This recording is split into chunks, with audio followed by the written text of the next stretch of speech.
Hello everyone, welcome to episode 19 of season 1 of Rocket Lasso. Very exciting. It's the second last episode for this season, but we will be back, a month or two, not possibly 3 from now, not too long. Time goes really quick, believe me, considering we've already done almost 20 episodes of this show since I started my company, Rocket Lasso. In any case, we've got some R20, we've got some R21, if any questions happen to kind of fall into that category. But let's jump on over to our screen here and jump into the chat, where we've already got a bunch of people hanging out, asking questions, and we are ready to go. Hello for all the new people. I definitely see some new names today, so thanks for hanging out. So we've got a link, but we also have a typed out question. So I'm going to read the first question, then we'll jump back. Zach, how would you rig a cylinder to walk end over end like a Slinky? Ooh, that's an interesting question. And then, let's see, we've also got Bosnian asking, you got stuck on this project.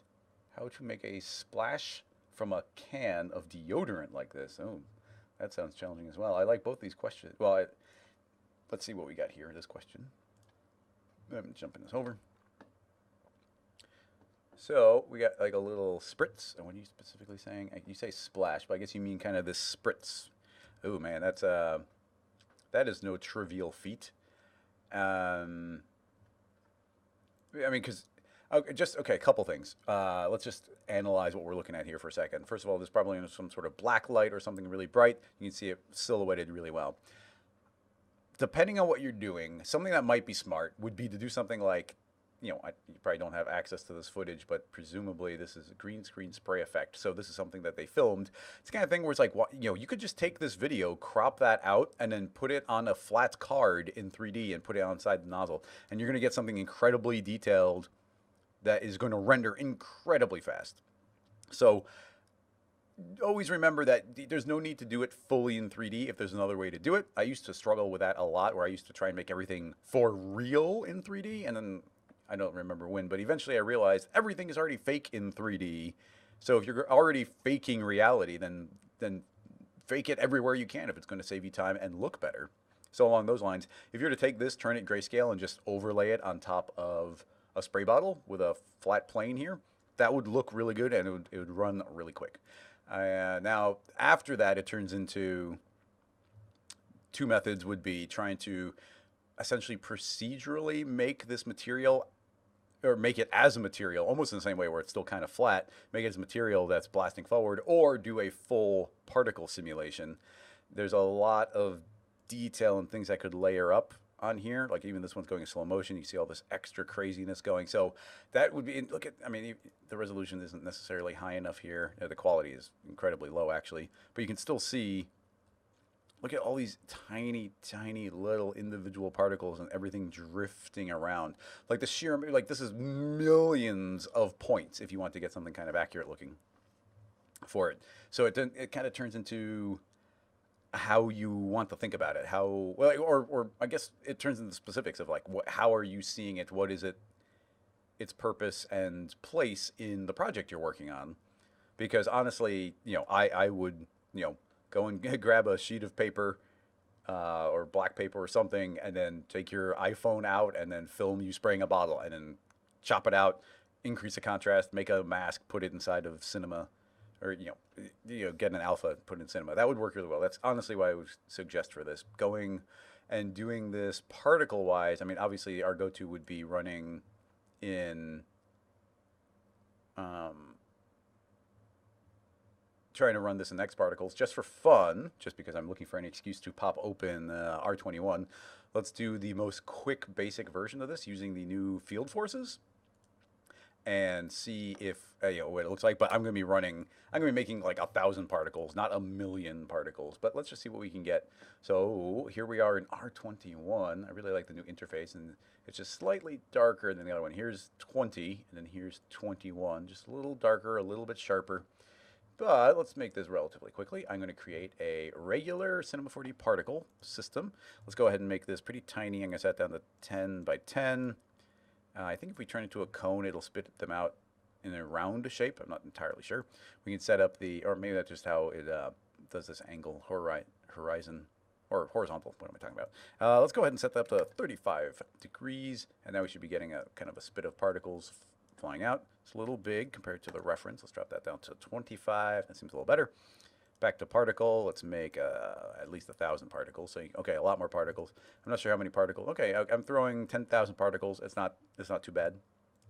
So it seemed to go quite quickly. So let's speed this up. I'm going to go up to about 555. Boom, big burst. And I think we just want a little spritz, so I'm going to say 10 frames worth of it. So let's go. Psst. So there we go. Quick little spray. Now, in addition to that, something that I found out that they did is they made it so we can animate the birth rate on these. So I'm actually kind of inclined to say, let's go ahead and make the emission take longer, and then we can keyframe the birth rate. And then, in fact, I'm going to scoot that over to about frame 8. And then at frame 10, I'm going to have those drop down to 0. So they're actually going to slowly transition to a smaller number. I haven't actually tested this out yet, but the idea would be that there's fewer particles on the back end of that. And to visually see it, I'm actually going to drag that way out. Let's just see if it actually seems to decrease the number of particles. Yeah, it totally seems to. Like as those go out, there's fewer particles there at the end. Now, I don't think we're going to see too much of the effect, but I just want to mention that you can actually, in R21, keyframe those, which is a pretty crazy specific detail. All right, so we've got this burst of particles coming out. They're all just flying forward, pretty straightforward. Important to note also that in R21, they apparently dramatically sped up the speed of the original emitter. But let's go ahead and go to simulate. Under forces, we now have a field force. And the field force is like all the other forces combined into something pretty crazy. So let's go ahead and I'm just going to start out by creating a random field. And let's go ahead and make a cross section of this so we can have it calculate quicker and it's a little easier to see. So X is facing us, so we have X, Y, Z. We can put X down to 0, and I can see we get this kind of flat grid. And what I've been doing is jumping this up to an appropriate scale. Let's do about 1,000. And yeah, it's actually, that might actually end up being a little too big, but let's go ahead and grab our field force. I'm going to scoot it off to the side so we can see our emitter is going to shoot off the particles. And yeah, this is a pretty good scale. Now, you can see that we're seeing our line density here, and you can see all these tiny little tick marks which are indicating a particular direction, which is all good. The important thing to note, let me twirl down this vector length, is I can increase this and you see all these lines. The scale of these lines is purely visual, and it's important to note that even though we're seeing this grid, every individual particle is doing its own calculation. It's not dependent on like this density or this resolution. That's not a variable here. So this is just a way of us seeing it. So I'm going to go ahead and lower the scale down to 1, and we can go back to our random field, and we can affect how this behaves here. So let's go to our Perlin noise here, which might be a good start. I'm going to put on a scale of 1,000, which is just making so you can see this. There's a little bit of more uniformity here. Now we have a couple big modes here inside of our field force, and it is, are we adding to the velocity like a turbulence, like a generic Cinema 4D turbulence? Are we going to set an absolute velocity, or do we want to change the direction?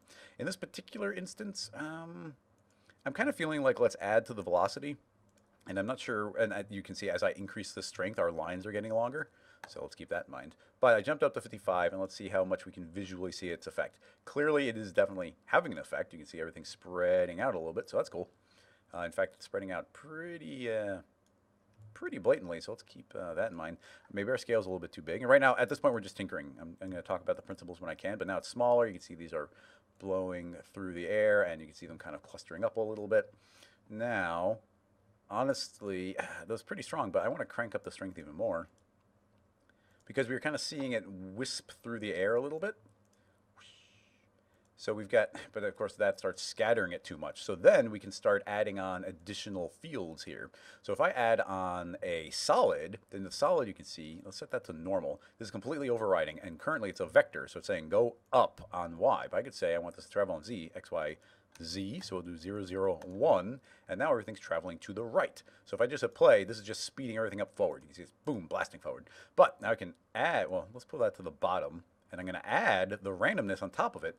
And now you can see that we've added a bunch of randomness, but everything's still being forced to move forward as well. Now we have our strength here, which is, we get to drop this down to like 0.2, so it's not quite as stretched. So now it does still want to go forward, but it's not nearly as strong. We just got to find our balance here. So it's almost like right now we have a wind pointing to the right and an independent random variable. So that's working pretty well. I'm going to go to our random field and let's go ahead and give ourselves a decent amount of animation speed. I'll jump it up to 100. So that should be animated pretty quick. It does slow things down. And I think we want to slow everything down overall. So I will create a simulate forces friction. So we'll just create some friction in the overall scene, which should be slowing that down a little bit. Yeah, that actually worked. That's going a significant, taking a lot of the energy out of the scene, so everything becomes a little bit more consistent. And that is a variable. This friction is really important if we are doing add to velocity. But we could turn off the friction for a moment, and I could say, let's just change the direction. So now this is this initial speed bursting forward. And you know what? I'm going to change this field force. I'm going to go to our display mode. I'm going to change its display from line length to brightness, and I can see that they're always going to be the same size. So you can see it's changing direction, but they have to maintain the same speed. So you get all this crazy randomness of the way they're moving around. Or we could set it to set absolute velocity, and now everything's going to kind of flow around based on exactly what the power of this thing is. So if we speed it up, those will travel faster. So now we have to decide which of these is more of the behavior that we're going for. Now, I still think that we want to add to velocity. So I'm going to go ahead and put that back to 55. Let's go ahead and add the friction back in again, and let's see what we get. So that's working pretty well. I might want, with the friction, we can probably speed this up a little bit. So now we get that nice little amount of added motion. Everything's going forward, but let's go ahead and even add in some gravity here. And I could just make a second solid here, and I'm going to set it to add, and let's put a -1 on our direction. So now there's also a downward trend as well. So you can see it's going to burst forward and immediately take over and start having everything plunge downward. So let's go ahead and make that a lot weaker, 0.2. So now it should be able to take a little bit of time before it starts traveling down. I think our friction's a little strong. Let's drop that down to half the amount. Boom, nice little burst. Nice, that's working pretty well. And like it's all about just layering these things up. Now, if we wanted to, these aren't going to render unto themselves. So if we want them to render, we'd have to put some material on there or a sketch and tune. If I was really stylizing this, depending on the spray, we can go and I'm going to select the emitter and let's go to our MoGraph menu, create a tracer, and let's say from end, and I'm going to set that to something small, maybe like 5 frames, and we get these little trails coming off of it, which will give it a little more substance, and that's something we can render with hair, render with hair or sketch and tune. We wouldn't have to worry about the actual particles anymore. We just have that trail. And we can also shorten those up, just to, it gives it a little more volume, fills it up a little bit. And based on the way it's animating, it seems to be working pretty well. Let's see. I'm just checking the chat to make sure everything's working okay. Let's see. Philip is asking if these field forces work with dynamics, and the good news is they totally do. If I create a cube here, and let's add a simulation rigid body, and I hit play, you're going to see, boom, it's immediately moving off to the right. You can see it wiggling that little bit. Let's go back to our field force, and I'm going to turn off the solids, so now we just have our random motion. If I play, you can see, oh, I guess gravity's still turned on. Let's go to gravity, our dynamic gravity, controller command D, delete gravity, and now you're just seeing our field force pushing this around. But something that's even cooler is it even works with soft bodies. So if I turn this into a soft body, then now the individual points of this cube are getting moved around. But this, of course, looks cooler if we use a plane. So let's put that on a plane instead. So now we've got this soft body plane. I'm going to make it a lot flappier, I guess. Let's weaken all of this down. So it's very twisty, and you can see the individual little elements are being affected by the wind. So yeah, that totally goes and applies to all of that. Although I have found, I'm hoping that it gets changed, it doesn't work on soft bodies on the spline, and soft bodies on spline is one of my favorite things to do. So I'm hoping something happens to fix that up. Now, as long as we're here, tinkering with this, I've talked about it a little bit, but I just think it's so powerful I want to show it here. If I were to make something like let's do the helix one from scratch. If I make a helix spline, and I'm going to go ahead and give it a start radius and a bigger end radius, I'm going to give it a height of 0, so we get this big spiral. And let's go ahead and grab our field force. I'm going to 0 that out, hit pause so I can actually type in a number. So if I were to we've got our random field force here, but I'm going to go into our field force. I'm going to drag in our helix. And as soon as I drag in our helix, then we should see in our field force. Oh, wait, actually, as a child, it doesn't do anything. That's not how you do it. You drag it in directly. So now I've got this helix in here. It's set to normal, so it should override everything. In fact, if we turn off this random field, you can see that we've kind of got this twirl going around, but it's kind of fading out. You see it's really strong here on the end and weaker as it gets to the tip here. So what we have to do is grab our offset inside the helix. We'll grab our offset and crank it up all the way. Then you see we get this full spiral pattern. And to me, a spiral pattern is a lot more interesting than just a circular one. So based on just this spiral pattern, if I hit play, we're going to see our piece of cloth here just twirling around. And no matter how far away it gets, it's constantly going to be, it's finding wherever it is in space and finding the nearest spline point to it. And you can see it's getting pulled closer to that bit of the surface. So let's go ahead and pause and rewind. And now we can go into our helix. I'm going to say, you know what? I want the inverse direction. I'm going to play now. And now it's going to be twirling it the opposite direction and trying to travel from the center outward.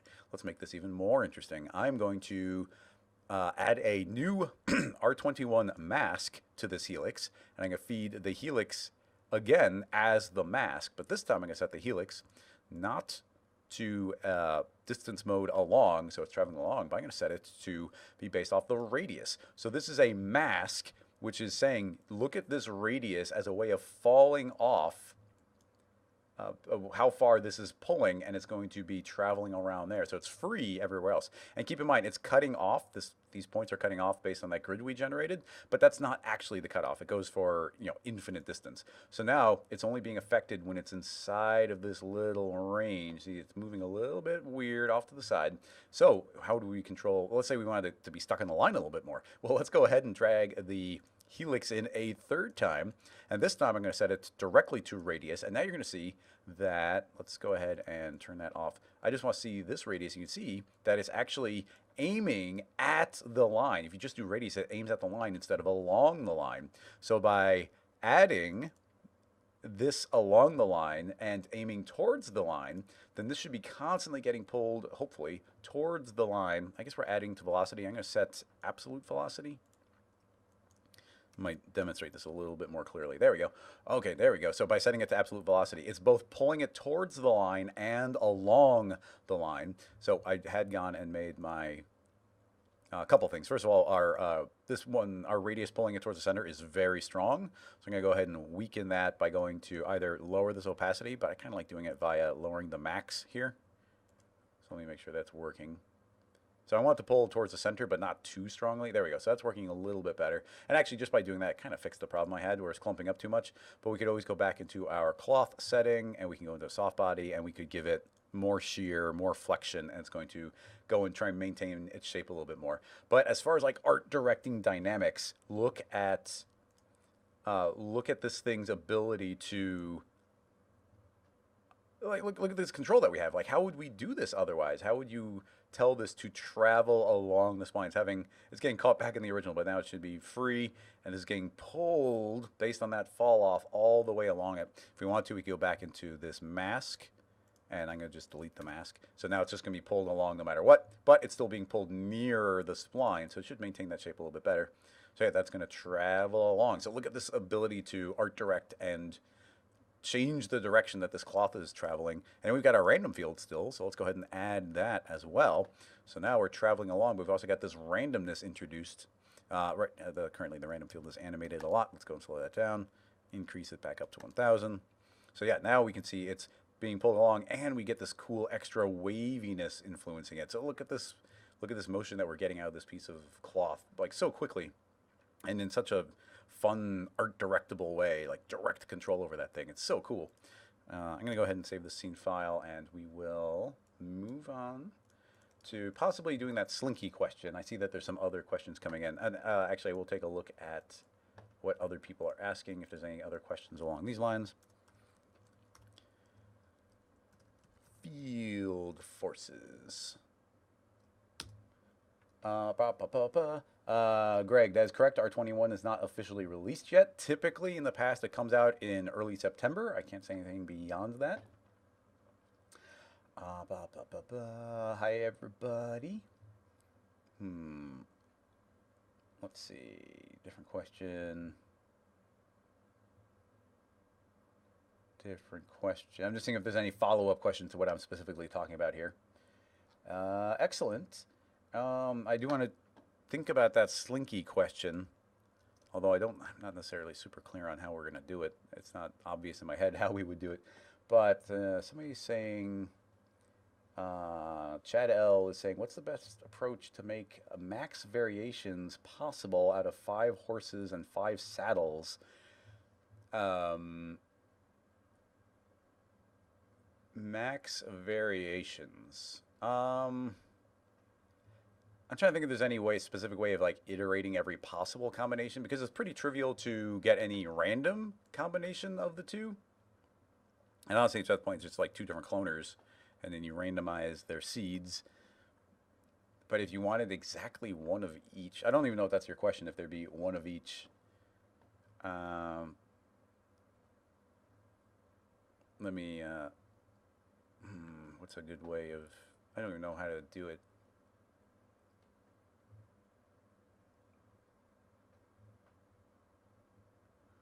Because I'm trying to think, you have 5 variations of something. And then, let's just say you have, whatever. Let's simplify it. We have 4 variations of something and 4 variations of something else. Or maybe one of the points is, let's do 2 and 4, because maybe you have different numbers. So let's see, what's the quickest way of making something? I guess we'll just make some cubes with some different colors. So let's go ahead and make 5 different cubes, and I'm just going to make them be different colors. So let's turn on their color, and we'll just make them pretty bright. So let's make a red, and we'll make a yellow, and we'll make a green, and we'll make a blue, and we'll make a pink. So we got 5 different cubes. I'm going to select them all. We're going to coordinates. I'm going to type in, what is it, num times 200. There we go. So there's our 5 cubes. And then I'm going to combine them with some cylinders. So we'll just make a taller cylinder so they intersect with each other. And we will make 2 cylinders. And those 2 cylinders will be white and black. So there are potentially 10 combinations here based on, just the math. We have 2 types of cylinder and then all of those. So if you just wanted to do random combinations, and obviously this is not a horse, but if we made, we could make a cylinder and we could lay these on top of each other, or put both cylinders into this cloner. Let's go to Object tab. We've already making a count off to the side. Let's say it's going to travel along Z every 250 units, and let's copy and paste the cloner, and I'm going to put all the cubes into this one. So what we'd want to do is we have all, oh no, the cloner is overriding the colors. Whoopsie. Oh, that sucks. I didn't think about that. I went and I colorized them using their color property, but as soon as you put them in the cloner overrides it. And I don't think there's any way to stop it from overriding it. It's just on. Yeah, there's nothing to change to stop that. Dang it. Dang it, dang it, dang it. Nothing to do except for do it. So I'm going to make some copies. Do I have, no, I don't. Oh, too bad. Okay, well, it'll just take a second. Same process.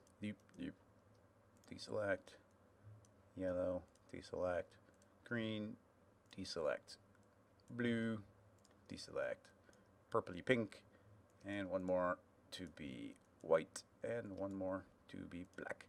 All right, let's go ahead and apply those.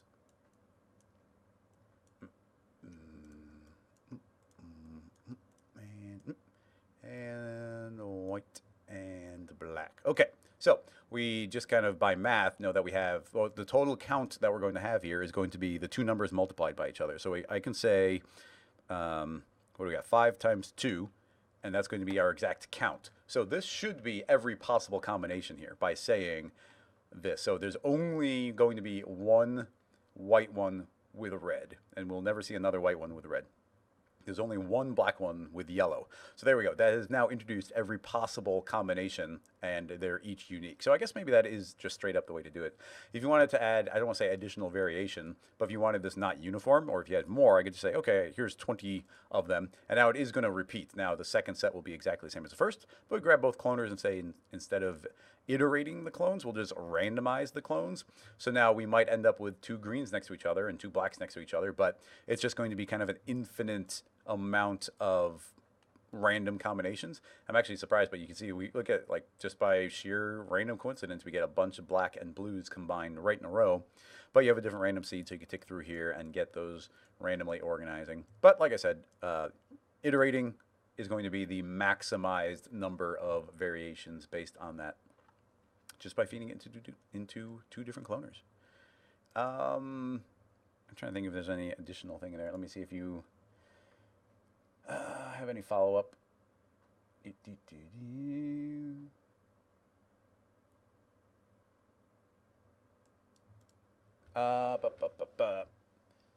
Let's see. Okay, I'm gonna save this and let's go and maybe address that Slinky question. But I'm a little. Let's see. Combinations. The trick with the Slinky kind of idea is it's really easy to rig from one direction to the other, but then how do you flip it to the inverse of it? And I wonder if it would be constantly swapping between 2 rigs. How would you swap between the 2 rigs? And Paul's asking, does the seed make a difference if you have different amount of clone objects? The seed doesn't mean anything when you're in iterate mode. And it's completely random once you're in random mode. It'll change everything every time. The count doesn't have any effect on it.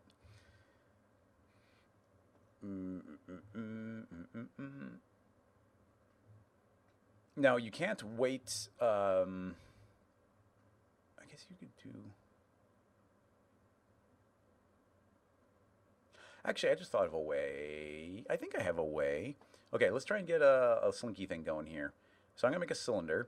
And let's go ahead and hit NB. An interesting thing here in R21 is that the caps are welded and the defaults are different, so keep that in mind. Let's go ahead and do 10 height segments, and let's make it 1,000 tall. And rotation segments is fine. In fact, we can lower that even lower. Let's drop it down to 8. There we go. That's pretty clean. And let's make it a little fatter, 100. There we go. Nice cylinder. Everything's relatively square. And let's go ahead and create our, I want a bunch of subdivisions on here. So you know what I'm going to do? I'm going to hit UL, or I can hit, what is the shortcut, UM? Yeah, UM is path selection. I'm going to just drag a path right there. So you see I've selected that. I'm going to hit Shift-C. I'm going to type in the word edge, and I'm going to find edge to spline. And I just converted that edge to a spline. And I'm going to select all the points of that spline. I'm going to set them to 0, 0. So they're actually traveling right down the middle there. And let's hide our cylinder so we can see what we're doing. And I'm going to go to character tag and let's see, convert spline to joints. So now look, I've automatically created a series of maybe 10, maybe 9, possibly 11. Yeah, 11 joints traveling from one side all the way up. So that works well. And now I'm going to go ahead and we can bind those together. I think is a good next step. I'm going to select all the joints and the cylinder, and let's go ahead to character bind, but we should click on a little pop-out menu here, and you can see that there's 2 new types of auto binding here. So you got our heat map and volumetric are new ones, and then just straight up distance. Honestly, distance is probably going to work really well for what we have right now, but let's hit that and make sure that it's looking good. Let's see, what's the best way to see it? I'm going to select the vertex weight, double click, and you see, okay, yeah, we do have this nice rainbow. That's working pretty well. In addition, I think the binding allows you to do smoothing, but I'm going to go to character, and I'm going to go not to the weight tool, but to the manager, weight manager, and we can now set the setting to smooth. I'm going to say apply all, and you can see it's actually blurring these together, and it's going to give us a smoother bend. So now we've done that, I think that's smooth enough for our purposes here. I'm going to save this right away because it's really easy to mess up your rig at this kind of point, and then you just kind of lose it. So I'm going to save it. Rig Slinky. And honestly, this is as good as rigging a Slinky because we could just use this. Oh, I'll talk about that later. Okay, so we got all of these joints, and what I want to do is, well, right now I think if we just grab model mode, go to R for rotate, we can spin this thing. You can see it's going to bend. It's going to bend pretty well. You can see it's got a little bulgy stuff going there, but that's just because it's sharp. I'm not going to worry about that right now. The way we weight it could affect that, and we can have things scale in particular ways, but I think this is working. So now let's go ahead to our joint chain here. I'm going to right click. I'm going to go to rigging tags, it's called now in R21. This is exactly the same in 20, of course. And let's create an IK spline. So on the IK spline, I have to tell it where's it going to end, and it's going to end on this joint. And what's the spline? Well, this is the spline. And okay, definitely saw something mess up. I think maybe it's because we're aligning on Z and it's supposed to be aligning on Y. There we go. And then, now actually, this is interesting. We're aligning it to the cylinder spline, but the cylinder spline has 11 points on it. And that's too many points. I don't want that many points. Honestly, I think I just want 2 points. So I'm going to make a copy of the spline, and I'm just going to call it spline 2 points. Simple enough. And let's go ahead and I'm going to go to point mode, select the spline, select all, UK for shrink, UI for invert. Actually, you know what? I think they might change something. UK, UI. Yeah, I don't actually trust that right now. So I'm going to just select my 2 points on the end and then UI for invert and hit delete. So now I should have, if I scoot it out, you can see I have a spline with just a point on the top and the bottom. That's fine. So I'm actually going to tell our spline IK that is our spline. Boop. You see nothing actually changed, which is fine. Now I want to make sure that the spline is a soft spline. And now inside of our spline IK tag, I can go into handles. I'm going to add 2 handles because we now have 2 points. And based on those points, I'm going to create those, and I'm going to create an object to create a 2 nulls. And you now see that 1 null is at the top, 1 null is at the bottom. And hopefully, if this is working, I should be able to grab this null and scoot off the side, and it's going to automatically move with it, which is excellent. That's exactly what I want to happen. I'm going to hide this original one because this one's not doing anything. So now we've got this control. And I always like putting these into a spline. So I can hold down Alt and create a circle spline, hold down Alt, create a circle spline. Now we just have these very clear controls here. And even on top of that, I can hit Alt G on the circles.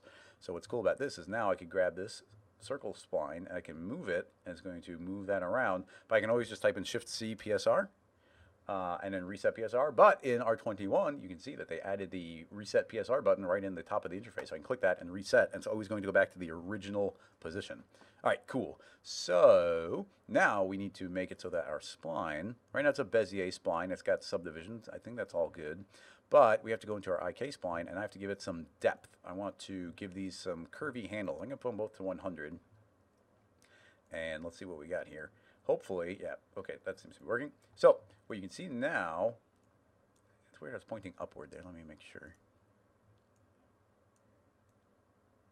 Yep.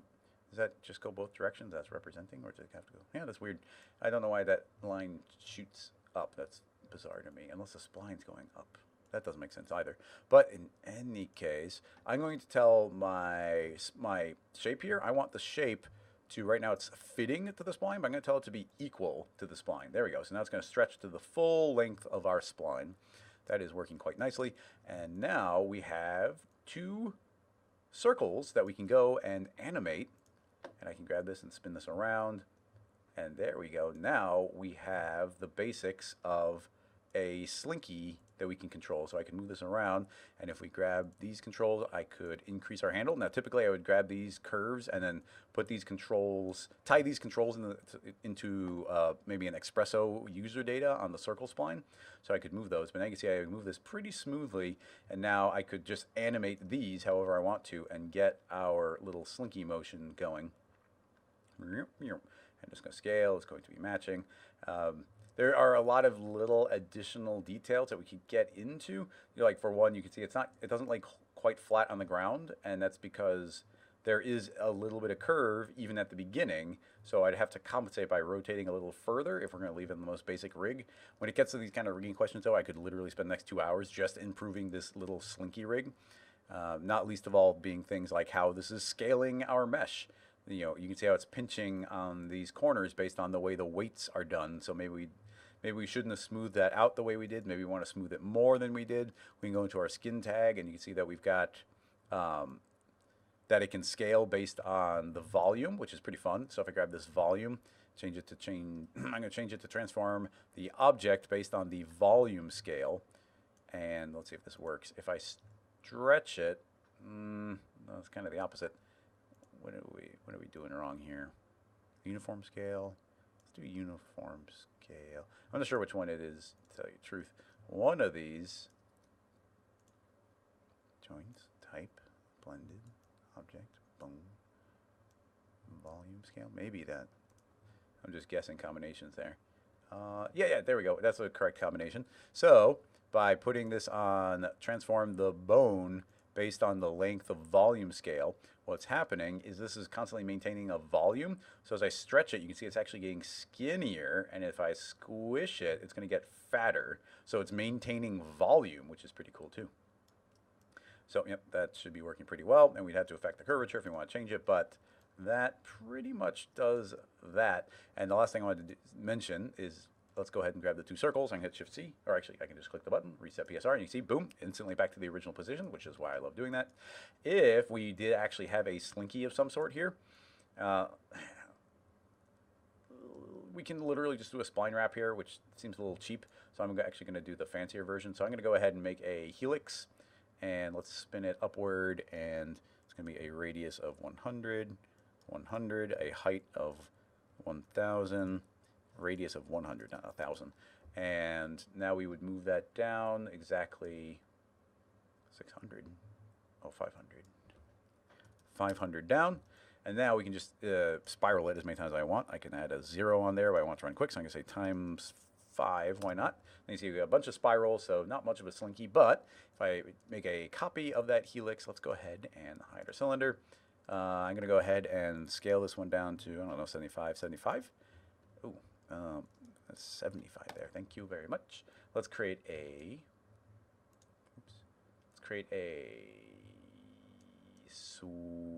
a loft. That's what I'm talking about. Let's put these two helixes in the loft.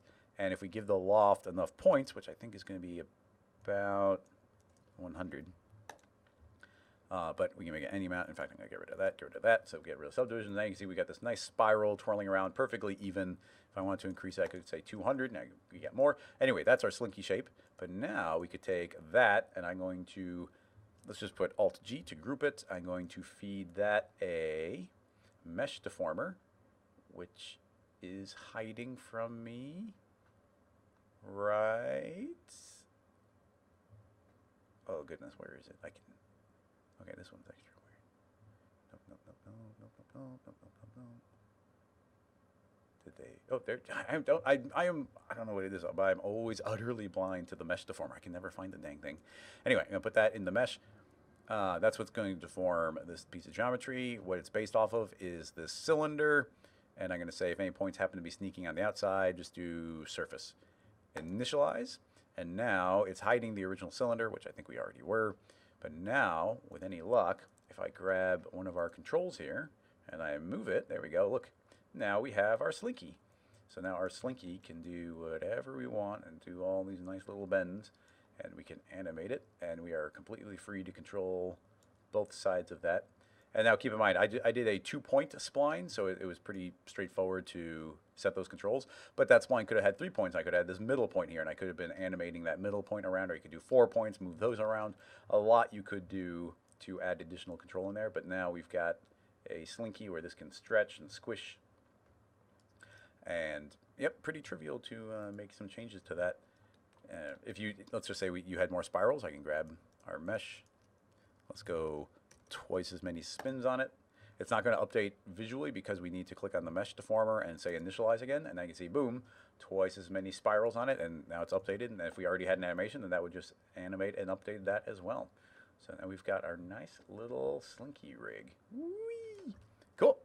I like it. Let's go ahead and give it a save. Actually, this just worked well all the way through, so I'm just going to save over the original. And let's move on to some questions. Let's see, any follow-ups on that? JM Yeah, rigging is a great skill. I might be making this tiny thing easy, but it took me a really long time to learn how to do rigging. Like there's a if you learn how the IK tag works and learn how the IK spline tag works, and I think there's one more important one. IK spline, IK straight up IK. Honestly, it's just those two are the big ones, and then learning the constraint tag. That combination, along with some Xpesso, is almost all that you need to do almost any kind of rigging that you could possibly want to. But it's pretty fun. Let's see.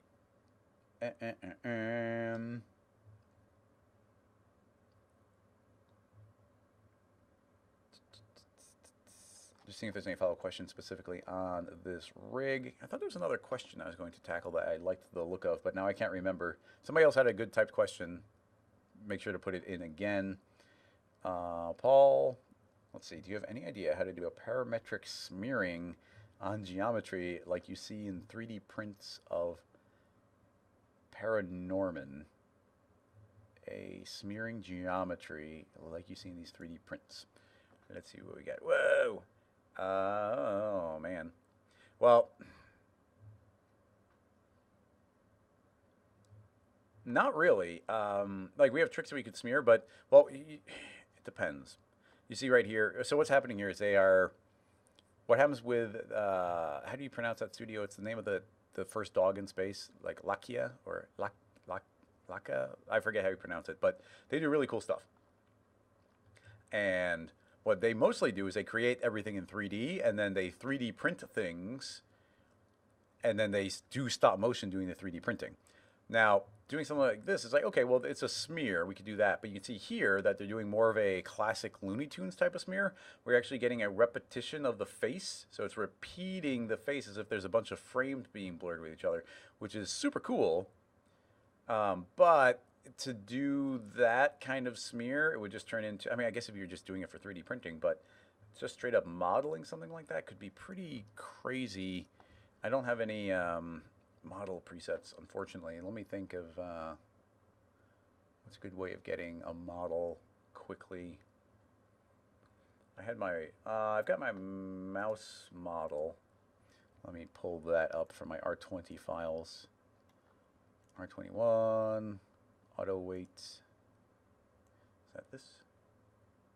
Yeah, sort of. This is when the auto weighting got messed up. Look at this poor mouse. Kill me.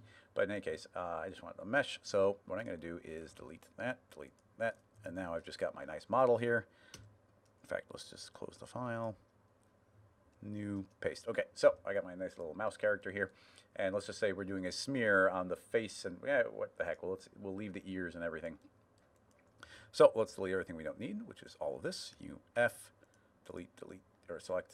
Actually, yeah, I'll just delete those. The points automatically get deleted, and I'll have to do a separate lasso selection. And then UW, delete. There we go. So that's all good. And now let's just close the polygon hole. MD closes that. And I think we're all good. So we've got this head. So it would go to, first of all, you'd have a whole animated character face, but I would just really go and start using the mesh builder, the volume stuff, and we would go and put the mouse head into the builder, and I was going to blob it. I'm going to keep it pretty low, but I would then make an instance of our mouse face and feed it in again. And that one, I would scoot over, and you could take it again and scoot it over again. And you could just start repeating it that way, and at least these will all blend and blob together. Having said that, well, I guess that's all fine. We could increase the quality of the mesh if we wanted to, but we can take what's being fed here. Can we just group those with it? Yeah, okay. By grouping it, they're still being fed in. So then we get a little bit more freedom to maybe deform or displace things a little bit more. So one trick that might be neat is I'm going to grab a MoGraph plane effector, and I'm going to put that in here, and I'm going to treat it as a deformer. I'm going to turn down to a point deformer. You see it's going to kind of explode all crazy upward. But I'm going to say don't push upward, push on, in this case, X, I think. So let's push 100 on X. That's going to look weird as well, but I'm going to set this to absolute. And I'm going to set it based on the effector's direction. Maybe relative. Okay, maybe relative and that. So, okay, now if I increase this, you see everything's getting pushed to the right, which is what I wanted. So everything's getting pushed off to one side. So I'll do even like 200. Now I can go into the fall off and can create a linear field. And now based on the fall off of this linear field, things are going to get pulled extra in one direction. So I think I want to invert this linear field to be Z minus. So now things are actually compressing in a certain fall off, in a certain direction. So if this actually transitions the entire way through, everything is getting kind of squished. But I would think that if we go into remapping, if I had this lined up properly, if we go to remapping, I can turn on our curve. And now based on manipulating the way this curve happens, we could actually visually stretch. I don't want to go too far. I don't want to get to the end. But we can now visually stretch it so like this part of the ear is going to be getting a lot more stretching. And this part's going to get more squishing.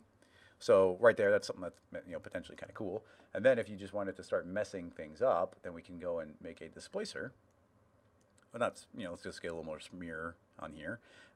This displacer, I'm going to throw in a noise. So we'll put a noise in here.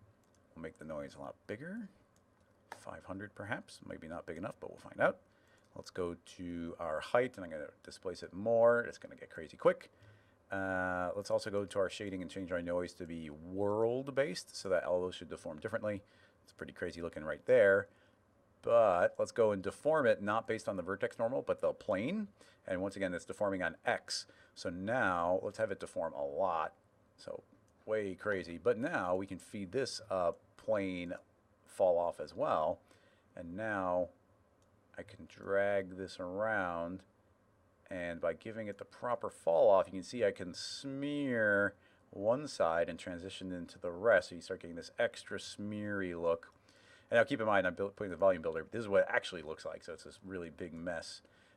But depending on how far we push that, and in fact, right now it's intensity centered. I'm going to set it to intensity. So now it's going to be stretching more and more and more. Keep in mind the order of operations here. So we have our plane effector calculating now before our displacer. Didn't really seem to make a visual difference, but important to note. And yeah, there we go. So we're stretching that out so we get more of this crazy smear. All that's looking good. And then, of course, this is a messy piece of geometry, but you throw it into a volume builder, and now it doesn't care anymore. So change our sign distance field to like 5 there. We can put a smoothing on top of it. And let's go easy on the smoothing, just a little bit to blend everything together. And then you put that into a volume mesher, and you get your final mesh here. And now there you go. You got perfect mesh ready to throw into a 3D printer. And get that, all these crazy shapes, depending on how much you smooth it. You probably want to go easy on it. And depending on how much your voxel size is, you're going to get a denser but more accurate mesh. You can see the hairs are coming through better and whatnot. Or smoother, depending on which one you are going for. You can see here that our unsubdivided mouse head is actually showing its individual polygons, which is kind of funny. But we can always put this into a subdivision surface, although I don't want to do that. It's going to go real slow. But yeah, all this will blend and blur. And then this is a perfect volume to 3D print. Although there's probably a couple little floaters here, so even along these lines, I'd probably make it editable. And then we can select any one polygon, UW, and then I can UI, and then delete all these little stragglers, because these will be, these aren't actually connected to it. But a high enough density mesh, and those would have been connected. And yeah, that's the way I would go about doing it. Now, this isn't the best deformation here, and probably you'd want to go and grab, do some additional deformation where you can put a bend deformer on there.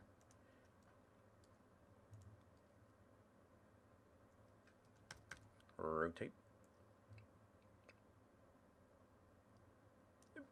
90 degrees. Let's see if this fit the parent will work. Sadly, no. Move it up to the mesh. I'm going to keep it simple. I'm just going to add in, let's go to like 35 degrees here. So I should bend the entire mesh. So it's like, okay, now you're getting this whole blur. And the idea being is like they spent a whole bunch of time, but like for a single still frame, the mouse is moving really fast. And then so you get this smear frame, this physical geometry smear frame going. And that would look really good in motion to just see for one frame if it was moving really quick. You see a lot of that kind of stuff in like Into the Spider-Verse. Let's go ahead and give this a save.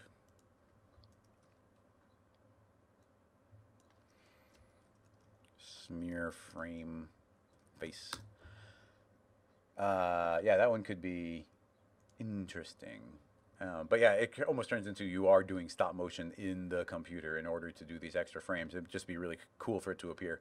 I really love grabbing like Lego Movie and frame by framing because you can see that they do smear frames there, but they'll do them with other Lego bricks, and man, it works really well. Level bevel. Yeah, yeah, that's the name of it. But how do you pronounce that? Laika. Yeah, Lego Smear's awesome.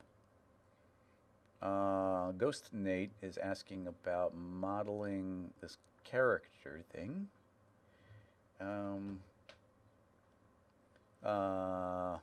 IO design or low design. How do I work in R21? It's not on sale. I do because I am on the beta and I am on the developer forum because I make plugins. So I get early access, and I'm allowed to, after they announce it, I'm allowed to show you guys. So that's how I have access to it. Oh yeah, at JFG, using a smear brush would also be pretty cool on it. Depends on how much geometry we have, but yeah, painting in a smear on this would have been really cool. You'd want to do it on your low poly version, you know, these very low ones, and I could have painted in some very specific smears. I think would look a lot better than what we end up doing on some of that. So yeah, just something to keep in mind. But yeah, that is very true.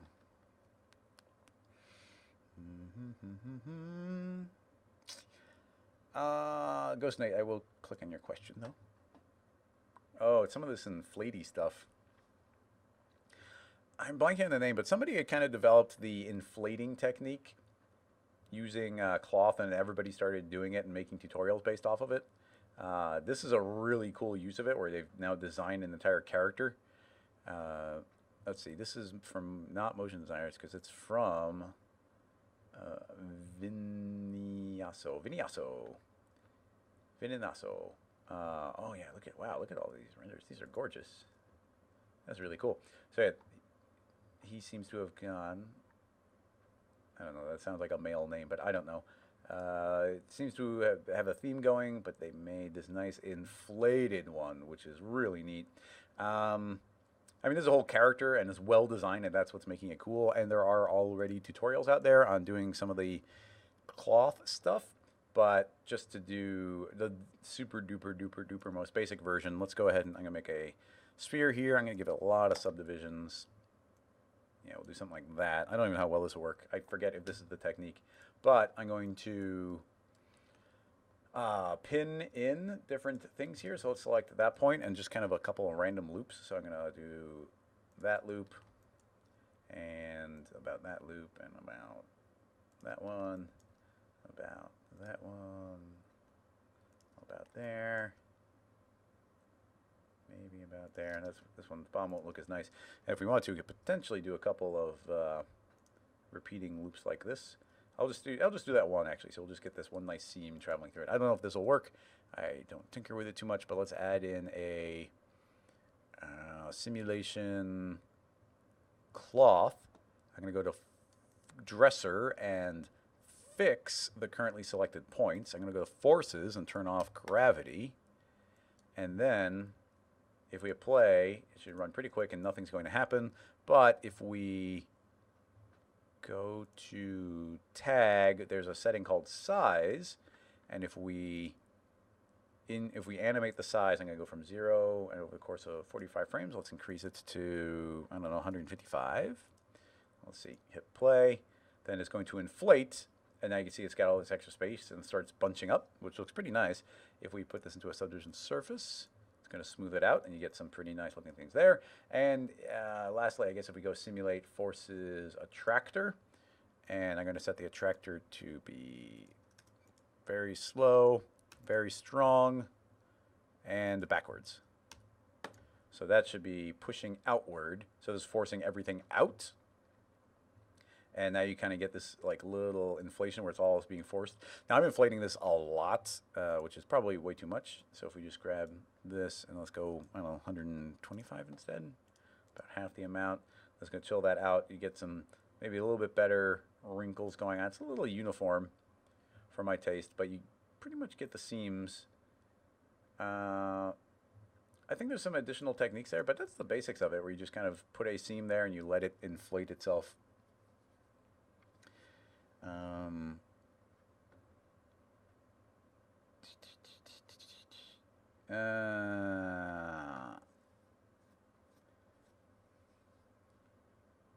Phil, I'm not sure what you mean there. I'm going to... Yeah. iDesign definitely made a tutorial based off of it. And the original guy who I think was doing the techniques, I'm blanking on his name, but he had the technique and he was kind of showing everybody originally. So I'd love to give him a shout out, but I can't remember.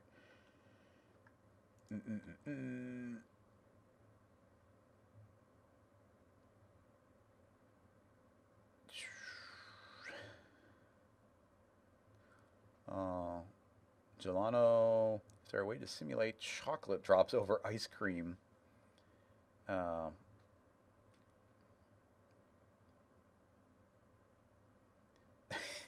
this is an insanely specific question.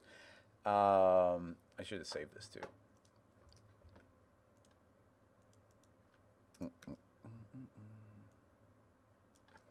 Sorta inflate.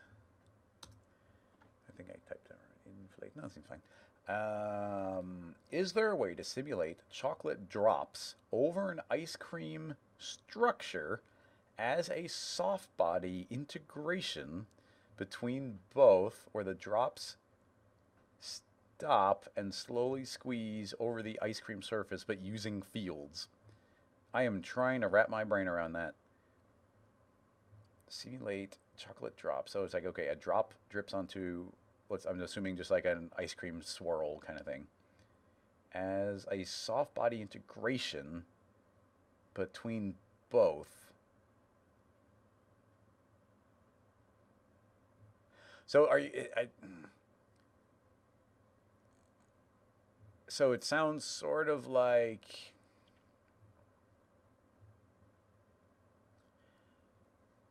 Sounds sort of like you're saying that you'd want little. I'm more picturing it like, well, you want something dripping, but you also want it to affect the surface. So it's kind of like the ice cream affects the drops, but the drops also affect the ice cream, is what I'm taking away from the question.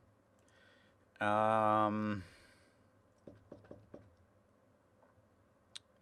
a tricky one.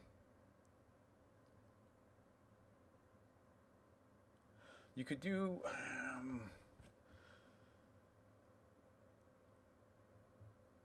and then you're specifically saying using fields. I'm not sure if fields is really a variable here. Let me just think without... I'm not going to restrict myself to fields as I'm thinking about it. You would need, like... Cinema 4D Dynamics cannot handle a changing point count. So you can't do that. So you'd have to have kind of everything existing, or something that's rigid body colliding. I think you'd want to go rigid body colliding with the surface. I mean, potentially you could do soft body. And I get confused when you say slowly squeeze over the ice cream surface. Slowly squeeze over the ice cream surface. Because you have the drop, you have one thing affect the other thing. And you could treat it like drops by using some rigid... You could do a soft body, but quicker with rigid body, and then blobbing them together using volumes. And then they would affect each other.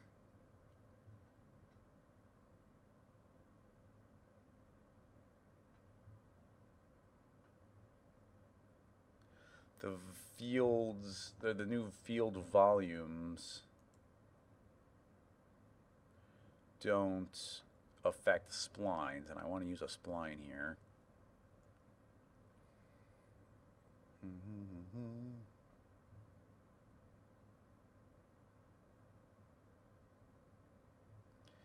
Possibly meaning freeze instead of squeeze.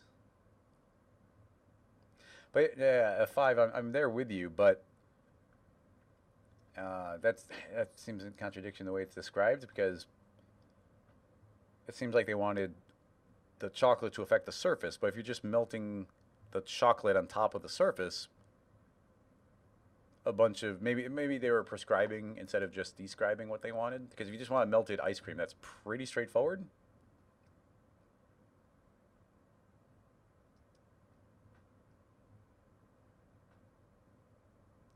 Starts to squeeze slowly. Do you mean squeeze or sleep or squeeze or freeze? Because just generically, let's see, what's a good way of getting that shape? I think it's a cube. If you take a cube and we give it a bunch of subdivisions, and then we taper it, and we fit the parent, and we do a strength of 100, and we're going to get that pinched, and then we put a twist, and we twist that, and we start spinning. Look at that, instant ice cream. Nope,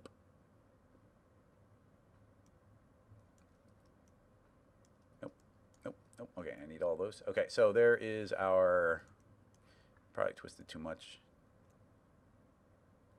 There you go, a little bit of ice cream kind of thing. Now, I wonder if you're overcomplicating it a little bit, because my thought is if we make a, I'm going to put a volume mesher. I guess we want a volume builder first. Volume builder, volume mesher, and let's go down to 5. So now you get your little, here's an ice cream blob. But if we were to copy this entire structure, then we can grab our volume builder, and I'm going to put a open and close dilate, maybe?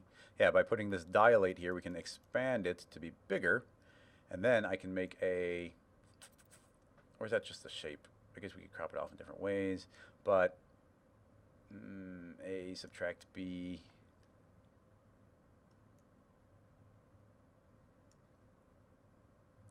I don't want to spend any more time on this than I have to. My thought being, if we feed this into the volume builder as well, and I say subtract, yeah, something like that. So if I were to, yeah, if you're dripping ice cream on, this is the crudest method, but you can see I can drop this down, and if we had a different material on that one,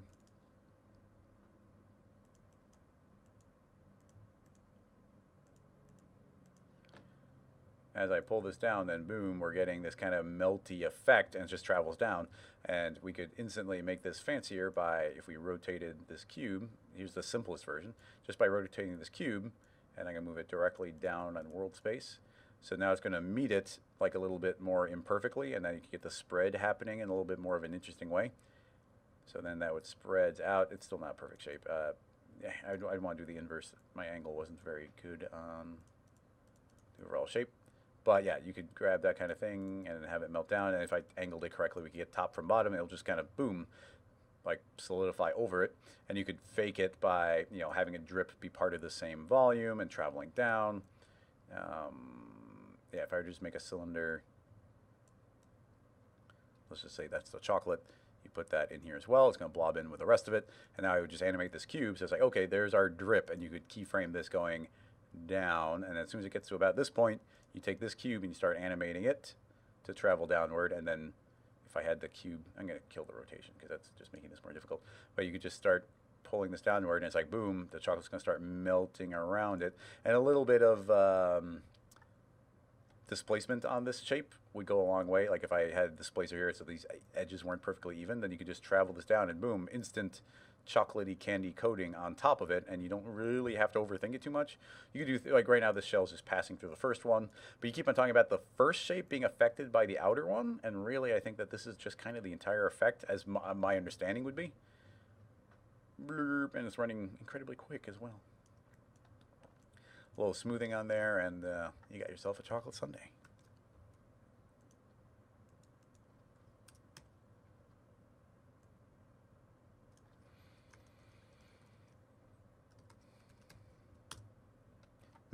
Let me see if there's any, not a specific, sorry, rundown over the ice cream surface. So yeah, hopefully that kind of covers it.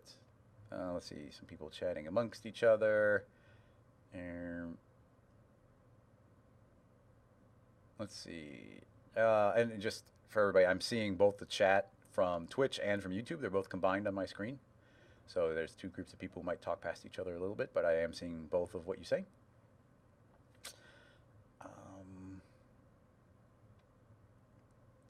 Let's see. Nepster's got a question. Johnny's got a question. We got lots of questions today. Thanks everybody for coming in with the questions. Couldn't do it without all the cool questions on top. But let's try Nepster's link. It's opening up in Twitter. Oh, I've seen this before. This is pretty cool. Can we do it with C4D? Yeah, there's no reason you couldn't do this with C4D. In fact, let's see if we can make it parametric. In fact, let's not give away... I don't want to give away the surprise at the end. Excuse me, still got a tickle in my throat. Back to cinema. So we just get a line that's traveling back and forth is the basic idea. So let's see if we can make a rig that does this. I'm going to make a MoGraph spline.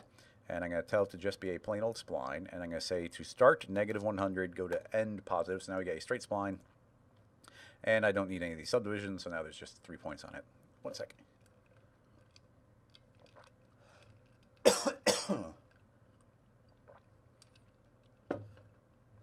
Okay, so we've got this. Now let me just take a look at the GIF because I just need to see if it's at constant speed.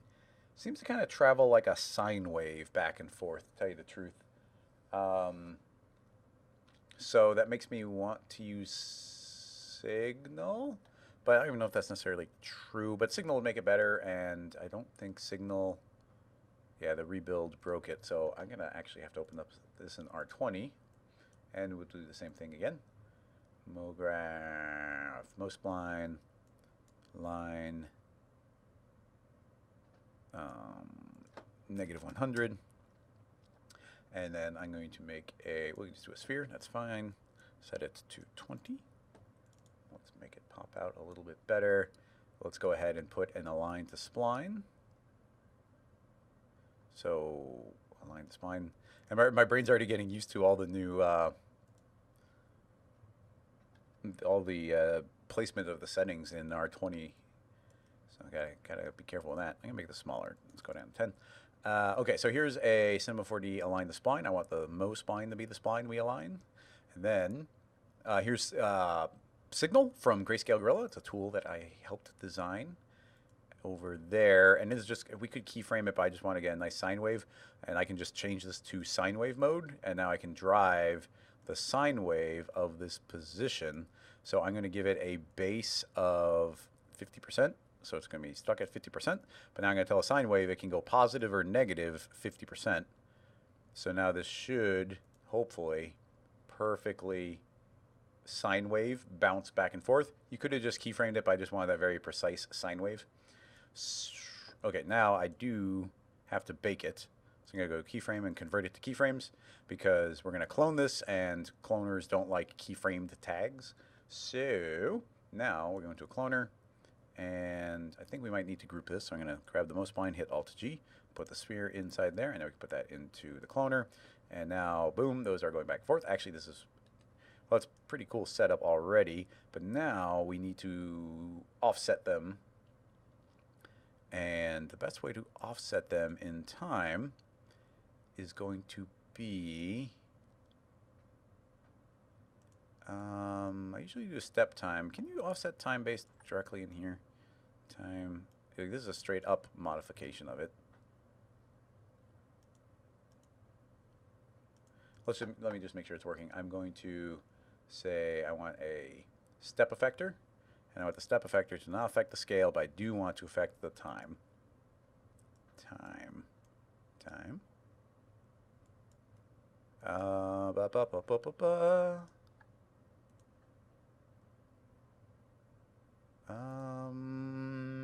It's all keyframed.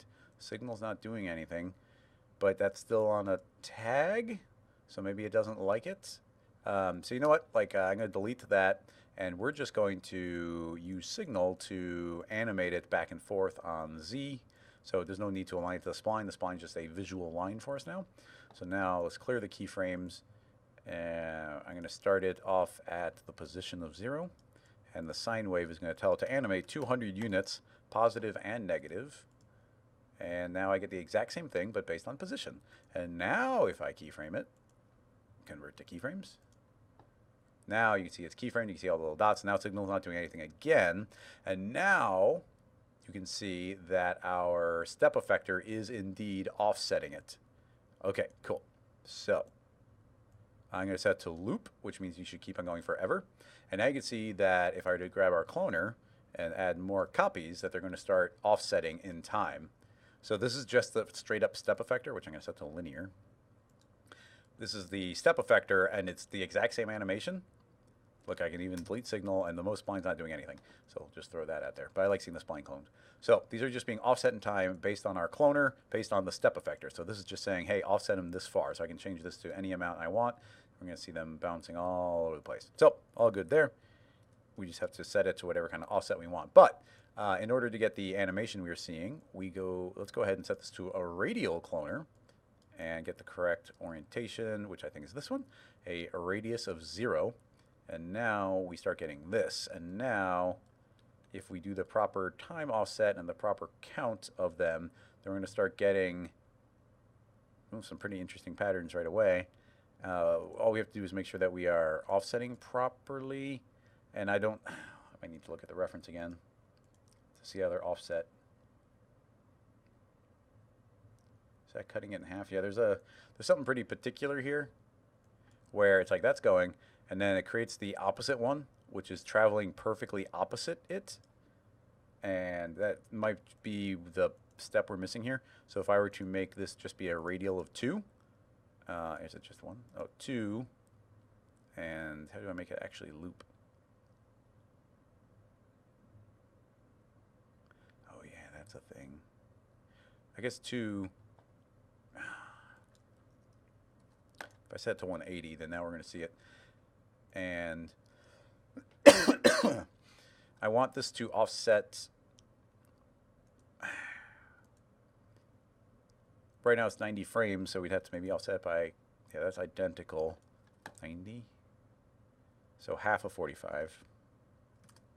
Is that, yeah, there we go. So now these two are opposite. So that's like step 1, but then it keeps on adding more and subdividing them by more. So if I were to add in 4 of them, but now I feel like it's changed. Our step is dividing based on how many there are. So now this would probably go to more like 90 or 45 or half that amount. Cut that in half again. Yeah, it gets real specific.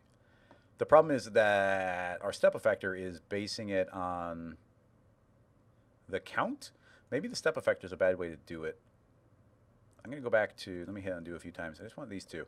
All right, instead of using a step effector, let me see if I can get a better effect from the formula. So I don't want to affect scale. I don't want to affect position. I do want to affect time. And we saw that it was 45 divided by 2, was doing a good job. And right now our formula is this crazy one. But I'm just going to say I want this based on the ID. There we go. So based on the ID, it's doing an offset. So I don't know if that'll work, but now if I add in 2 more, yeah, see, then it's just offsets by the same amount again. So it had to be the formula like divided by 2 or something. I mean, that's actually kind of close. So half the amount I make it the clones. Oh, also there's 180, and we probably need 360. But 360 is, oh man, this is trickier than I thought it would be. Every time we double the number, we'd have to change the formula, but I'd also have to make sure that they're twirling around properly. And the problem is that they travel on both sides, so one accounts for 180 degrees. So you can't just copy it. Because if we're only accounting for 180 degrees, well, that's close to the effect. I practically did it just by, you know, playing with the multiples. Now you see we almost got the sphere rotating around, which is pretty dang close to what they end up with here. But they do get this perfect square rotating around, which we never quite got it perfect. It does, and then as they add more, and it seems like each one is like a halfway point between the other one, so we'd have to keep on doing that math. But as they add more subdivisions, it slowly starts looking like a sphere in the sphere rotating around, which is cool. And that is indeed what we have here, but our math is a little guessworky.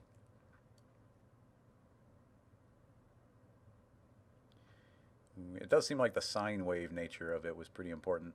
But who knows, maybe signal sine wave isn't the perfect sine wave. I thought it was mathematically, but I don't know.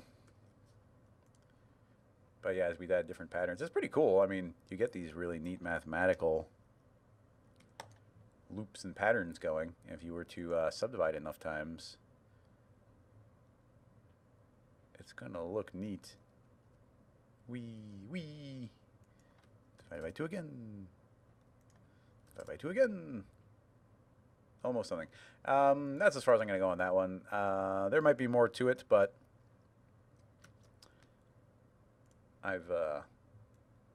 it's a very precise thing, and I've lost interest in pushing it further than we have there without knowing more about it. Sine circles. What time is it? 3:22. We're kind of whipping through them today.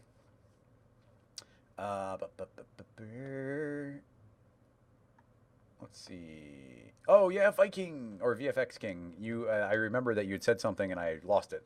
And you're saying you challenged me to create a dynamic car drivable by WASD. So I don't remember the specific code, but you can't do it in vanilla Cinema because there's nothing that can input a key command. But a single line of Python can do it. Now, I don't remember what that line of Python is, but I have a scene file that I do have that line of code, so we just have to dissect it for a moment. So if I go and find, give me a second, I have to jump onto, where is it hiding? Dropbox, half res 7, nope, nothing there. Okay, I'm just going to switch my computer for pinball. I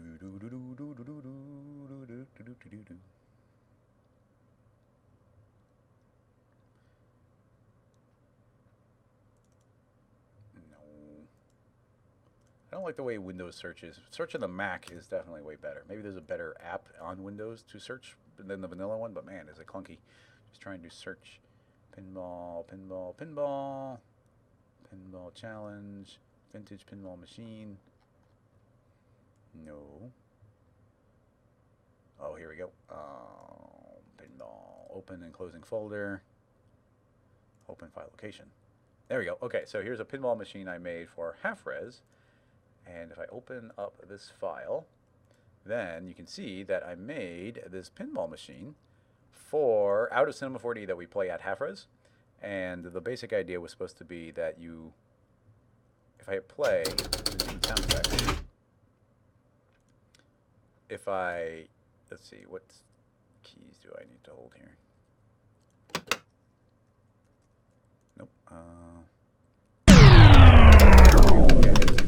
Port. So if I hit left, you can see I get the flipper going. If I hit right, the flipper goes. And if I hit up, I pull back the plunger and I let go. And this is a fully functioning pinball machine inside of Cinema using the dynamics and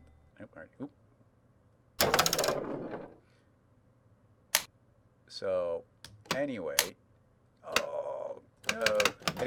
I should be able to go through here somewhere and find that little bit of code that is controlling it, the line, and we can copy and paste that.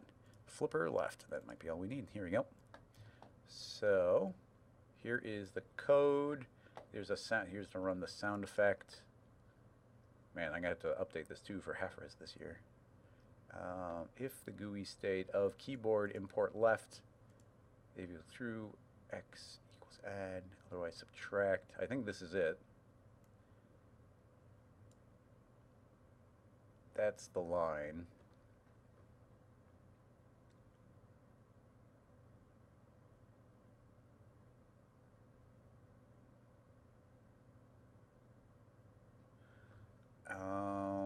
Yeah, well, I mean, that might be all we need. So let's copy that. I'm going to open up a new file. And let's see if we can get something sort of working. So I'm going to create let's create I want a big dynamic floor. So I'll do that, but visually it doesn't go big. And this is all going to be in the viewport. So let's go ahead and set that down to go 4,000. And let's go 40,000. 40,000. And now let's make a big old plane. And let's go ahead and make it so we can visually see. Actually, I can just hit NB. And now we can see the subdivisions. So look, we got something there. Now let's create a cube. And the floor is actually going to be dynamic. And the cube will be dynamic as well. I want to put its own tag on there.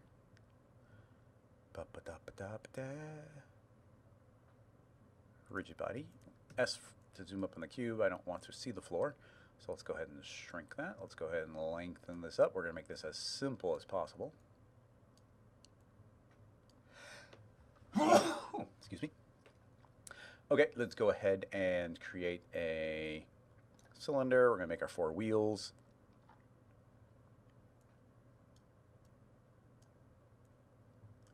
Nice and big and chunky. Let's not take any chances here, so we'll just go and have nice big fat wheels. So we'll do that. We're going to make that dynamic. Let's call it number 1. Let's go ahead and make the inverse of it. I had this pop up before. I'm not sure what that means. In-game HUD available. I think it's something that the XSplit does. I gotta figure that out. Okay, this is -X. Now we need to connect those. Let me connect those before I go further. So, simulate dynamics connector. Put this connector inside of there. Oh, I should have done this in R21. I could use the reset PSR button. Anyway, now I've got this connector. I hit R for rotate. Let's make sure it's spun in the correct orientation for the wheel. And I want to connect it from the body to the wheel. And that should be all I have to do there. And I can copy this to the other one. Zero that out, and I just want to make sure that this is referring to the second wheel. So now those are wheels. If I play, that should be connected. Cool, working fine. And then I'm going to actually just let me zero out the position. Okay, and now let's go ahead and copy and paste those, and these will be the front wheels. I should be able to just scoot those forward. Those become the front wheels. Let's make this a little skinnier so they don't intersect. And these are all going to have to be put in a null. That's fine. Mostly fine. Is it fine? They might need to be made children. There might be some specifics here that get funky. If I make those all children, is it okay? Seems to be. That's good. Okay, and now we have to add a motor to our back wheels. We'll make it rear wheel drive. So I'm going to add dynamics motor. Let's go ahead and put it directly in there. I'm going to hit Shift-C, PSR, reset that. So now there's a motor back there. And this motor is going to pretty much have the exact same setup. It is going to be the wheel connected to the body. Now let's copy it over here and zero that out. And it will be that same new wheel connected to the body. So with any luck, those are going to start turning, and this whole thing's going to start slowly moving forward. Okay, that's fine. Let's put our dynamics tag here. I want to grab all of our dynamics, and I'm going to get rid of bounce and give ourselves lots of friction. All right, and then we're going to grab our motors, and we're going to give ourselves lots of torque. Gotta pause it to make these changes.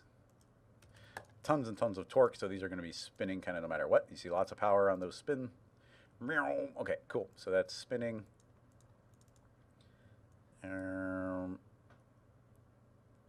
Let's go ahead and just apply this. I'm going to make a checkerboard material so we can just see them spinning.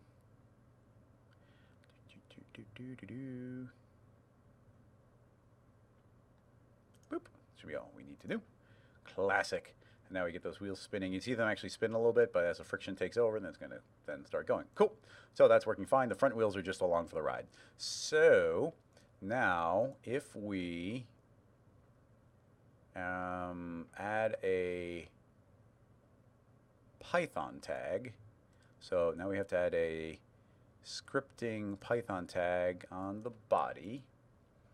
And here's our code. I'm going to paste in the one line that I still have copied. So we got to figure all of this out. Oh, we do have to get these variables.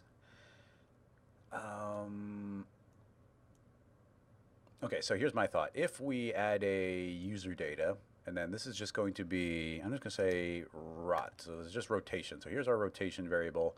I get that to a real, and it can go anywhere from negative 100 to negative 100 to positive 100. All right, cool. And then that is our primary variable. So I'm going to say, this is saying if it equals add, else subtract. So let's step through this. First time I'm ever doing any Python in a live stream. So here's some live Pythoning. This is saying if the base container input value equals 1, I don't even know what that means. I think this is just if it is acknowledging keyframe left, then I want to take the rotation. So here's, it's getting the body user data 1, which is straight up this rotation. I want to take that rotation, add, let's just put a number up here. So I'm going to say turn rate equals 1. So I'm going to say turn rate equals 1.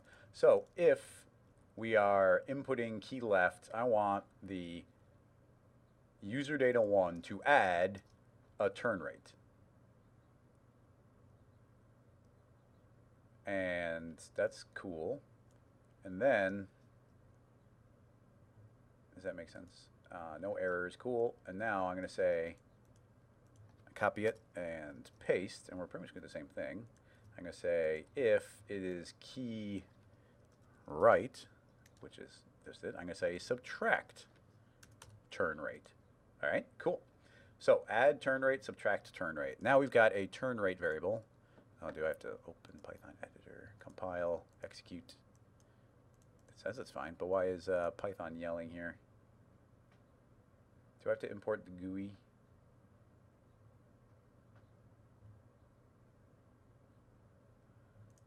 Let me pop open this other one. By the way, when I'm doing Python, this is almost exclusively what I do is copy and pasting this kind of stuff in again. Like checking code, going back, going back, going back. Okay, import state. Oh, that seems fine. It's saying no errors, but it's not running. Or it's still saying X. So I'm going to go to the console. Let's go to Python. And it's saying, in line 7, the word BC is not defined. I thought I got rid of all the BCs. Oh, it needs it does need a base container of some sort, which is strange. I don't know exactly what that means, but we'll just create a base container. So I just need to do that potentially, because right there it's referring base container, so I needed to make one first. So now if I hit compile and execute, let's clear our console, compile, body is not defined.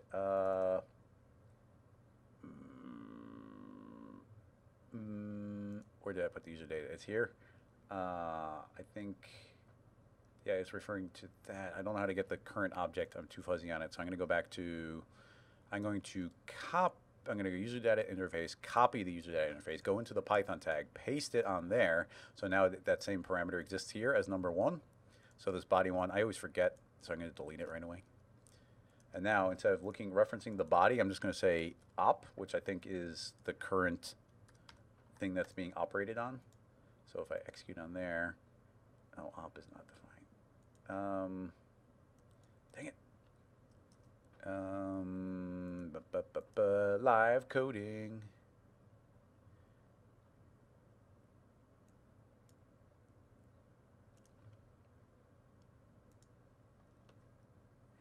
Let's see. Object op. It is. Oh, it's just lowercase. Op equals op get object. I'll do that though. So I copied that line now. We'll go back over here. I'm going to say object equals object, so I think I should be able just to find those other objects, compile. Parameter access failed. Manages your data. It is ID 1. Let me see. User data, pull this in. Python.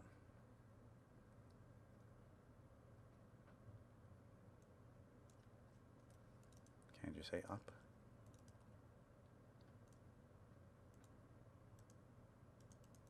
That seems to have worked, maybe. It's not giving me an error, and the tag seems to acknowledge. So now the question is, if we hit play,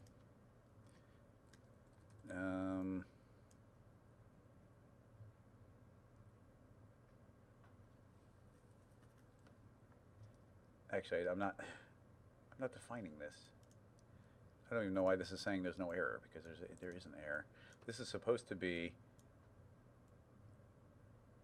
take that variable and it equals the variable plus it. Take that variable equals that one. Compile. Compile,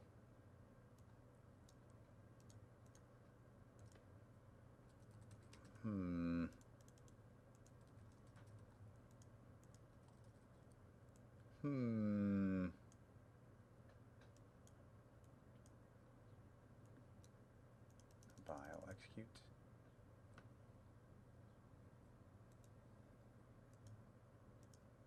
Key left, key right, keyboard inputs. What am I missing?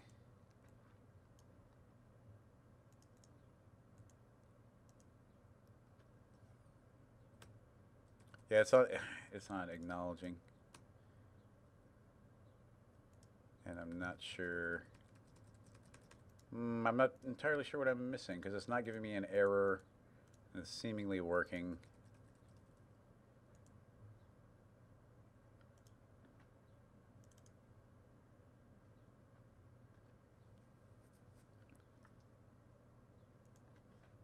Print left. Print right. If this doesn't work, then I'm going to just kill this one off here. So, as soon as I hit, wait, print right, invalid syntax. What's invalid about that?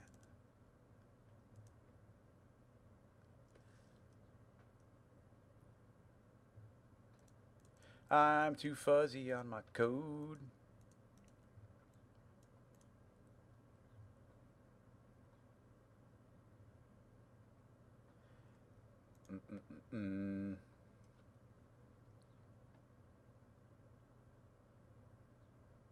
I want to do it with keyboard. I mean, VFX King.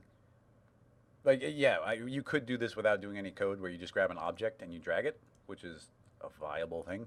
I guess if this is dead ending, which it seems to be, which is too bad, what we can do is something like, I'm going to just grab a, I guess we can make it really goofy. I'm going to make let's make a little torus.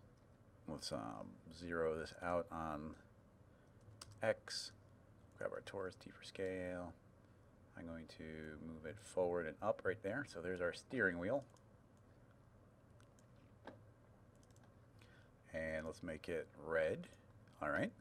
And then let's make an Xpesso tag. Like I said, I'm already used to. Yeah, I'm already used to the new layout. So Xpesso. Okay, so what are we going to do? We're going to grab the torus, and we want its, what rotation is that? That is its B rotation. So let's grab its B rotation, and then we're going to grab our wheel, and actually I'm going to put that into a group. I'm going to say Alt-G. I'm going to put that one into a group, Alt-G. So let's just call this number, I'm just going to call it 1 and 2. So I'm going to want that to rotate like that, and that is its H. So let's go ahead and grab 1, and we'll grab 2. And I want our H rotation, and I want our H rotation. And now if I feed our rotation B into those directly, then now we make a camera, we become the camera, we go and put ourselves on the car, make this a child of the car, make the torus a child of the car, and let's make our floor way bigger. Bing, bing, bing, bing. Okay, so let's see. I'm going to, I guess we might just be able to, yeah, okay, so, so you can see I can click and drag and rotate these. It's a little powerful, even right now at a glance, and is it, if I turn that way, yeah, it's backwards, so we definitely need a range mapper. So I'm going to create a, let's just search for it. I started doing this more recently, range mapper, feed that in, output, and then we'll tell this to be at negative 0.5. Oh no, yeah, it's half the power and the backwards. So now if I rotate that, then you can see the wheels turn the correct direction, and it's turning slower than I do. So based on that, if I just hit play, then our dynamics should go. Oh no, the Xpesso is not updating while it rotates. Oh, it's being weird. Do you see how it seems to pop into existence?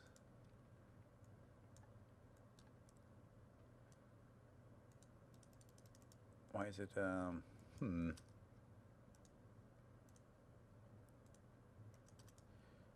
maybe, I'm going to turn on camera dependent. I don't think that'll do it. Dang, it's, oh, when it reset, did these go funky? No. Think about this for a second. When I turn that, that turns. That's all good. If I play and I turn, it's not, those aren't updating, but that is, you can see how this did rotate to the new angle, but the wheel didn't turn to follow it.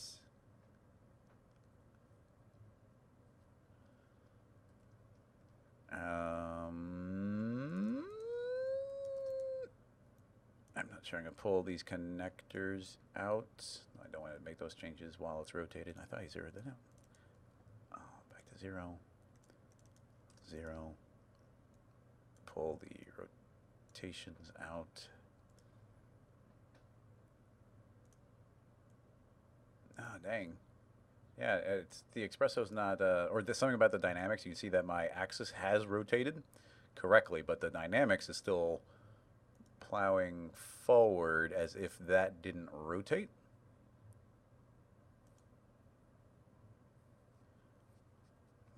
That's a whole kettle of fish by itself. And I'm trying to think of any way around it. I mean, there's a really, really straightforward dynamics.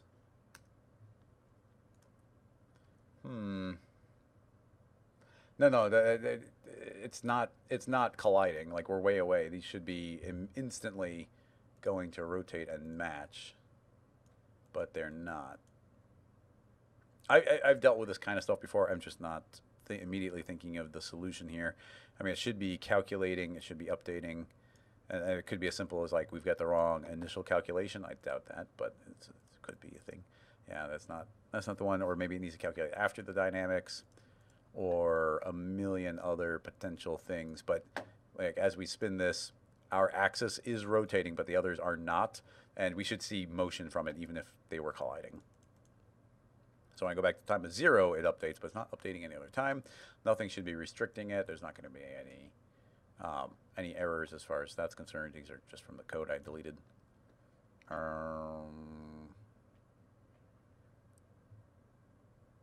Yeah, I'm not sure. It's too bad. Especially because back in like R12 or R13, I made like a flight simulator that had a very similar concept, which is like I could just move a thing back and forth, and it could actually rotate and change the direction of the plane. Yeah, and you see it. I mean, you see right here, it's working fine, and we have lots of rotation before it ever collides. So, yeah, not sure. I'm going to have to think about that. It's too bad. That would have been fun.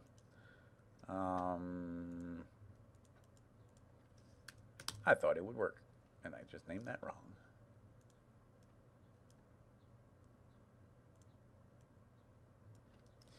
Not driving car.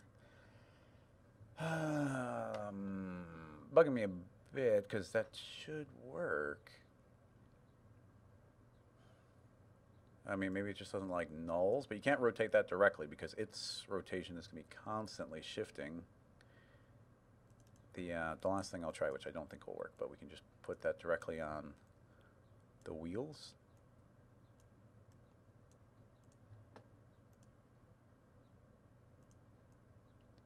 Oh, okay, well I just put it directly in the wheel and it seemed to work. So let's see. So I'm directly driving the rotation of the wheel, which is a little dangerous, but let's see if we hit play. And now let's see if the friction is working or if the dynamics aren't updating because we're just spinning. Easy, easy. Yeah, why are we spinning so much? Don't spin. All right, why are we spinning?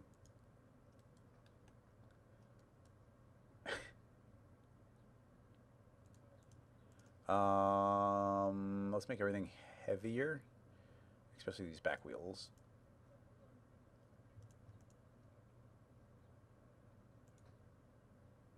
Mass, custom density, 10 times heavier. Okay, that makes them wheelie, not surprising. I also want to do the same on the front ones.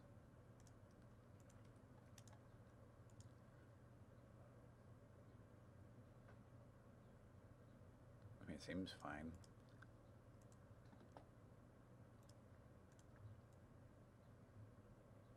Turn. Turn.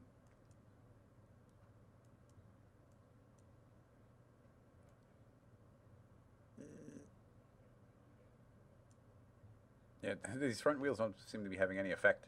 And we are turning and we are spinning.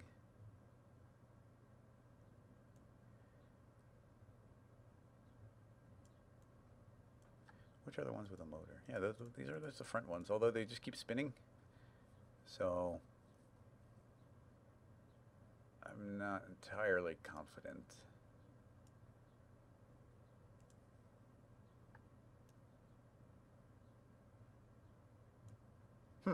Interesting. Weird. Weird, weird, weird. Cinemazuka, like, I mean, I would be agreeing in general, but I just don't think that's a variable here. The even if we drove the I mean, here we can. The quickest way of testing is I'm going to let's go ahead and spin everything so that we are actually on the back of the car, and we'll tell the motors to spin the opposite way. And you know what? We'll even slow them down a little bit. And inside of Xpesso, this might be backwards now, but I'm just going to directly drive our motor wheels.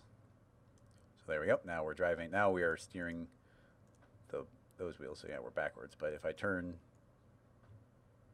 these wheels, you see how it's not cooperating. So it might be still that kind of calculation order. I mean, if I turn them fully sideways, well, no, see, even that doesn't make sense to me. I don't know. This is just this little part's frustrating me now, so I want to move on to something else. There's something there. I've done similar things, but it just doesn't want to work out on this one. Dang little car. Thanks for linking to the Rocket Lasso Slack crossfader. Let's see. We got 10 minutes left. Let's see if we have any other questions.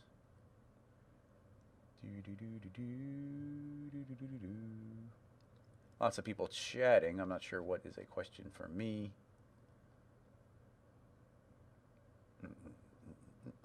Oh, level bevel. Yeah, I do enjoy motors and connections. How did I trigger the sound effects in the pinball? How did I trigger the sound effects in the pinball? I had been doing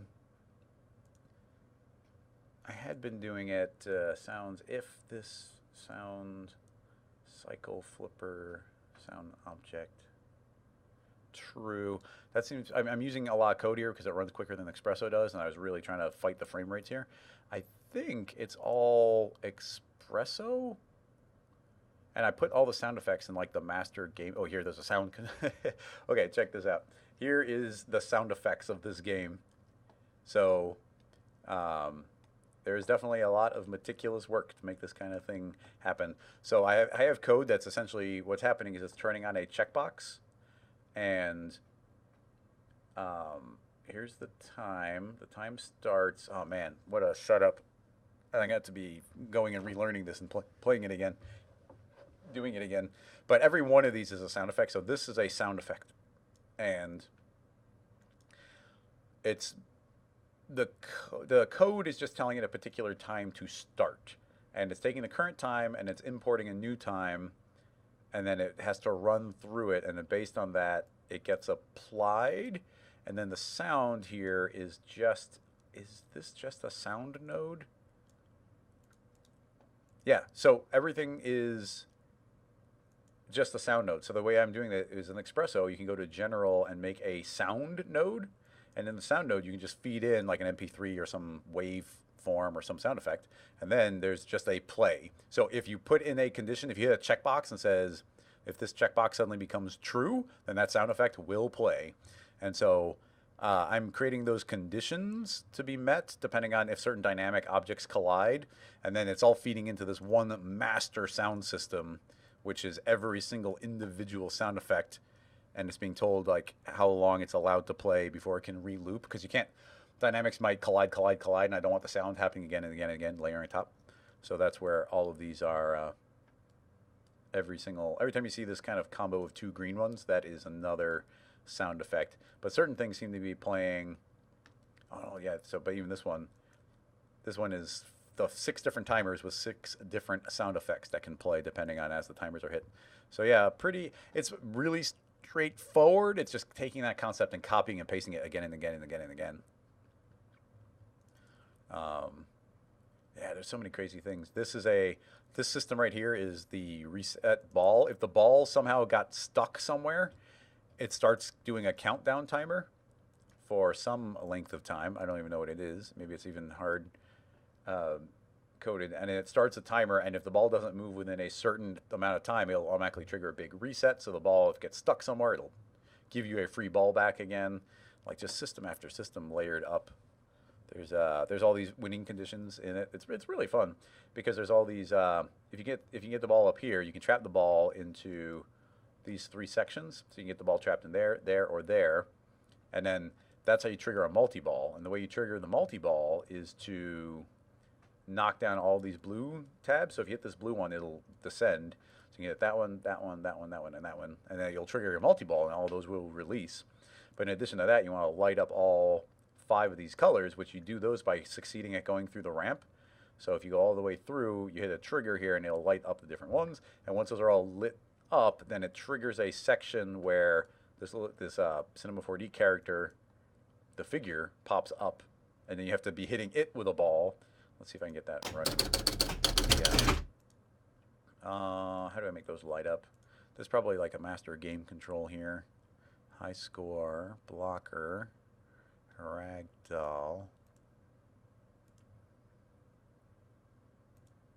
dummy null, plunger, reset, flipper, controls, shooting and score, no. Lock, elevators, locks. Man, there's a lot of settings here. Ramp lights. Here we go. So yeah, if I just turn this on with any luck, did it go? Well, that, oh dear. Once all those checkboxes turn on, then this figure's, it's colliding with the floor. I'm not sure what's wrong with it right now, but this figure's supposed to rise up out of the floor. Right now he's colliding really badly.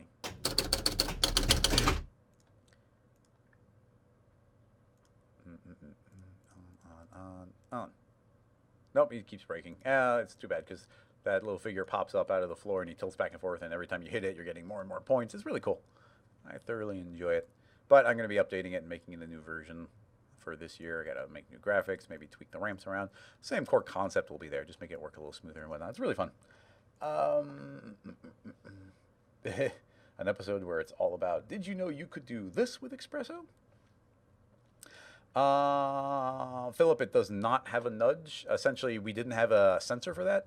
We only had four buttons, which was one button for the plunger, one button for left, one button for right, and then one button which was reset.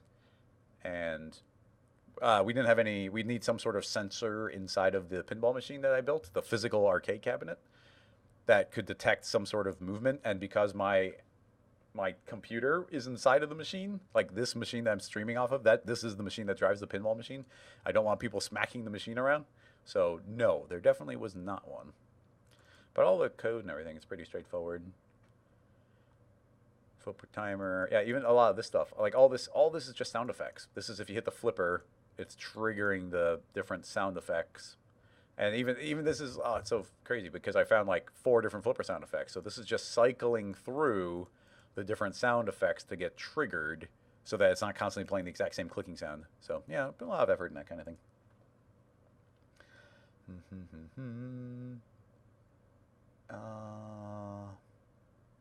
Abdo, is that for me? It looks like it is. While we're here though, I did want to show just for fun. If you go to halfres.com, we have our recap video. And sound for the most part here, but you can see the pinball machine in action.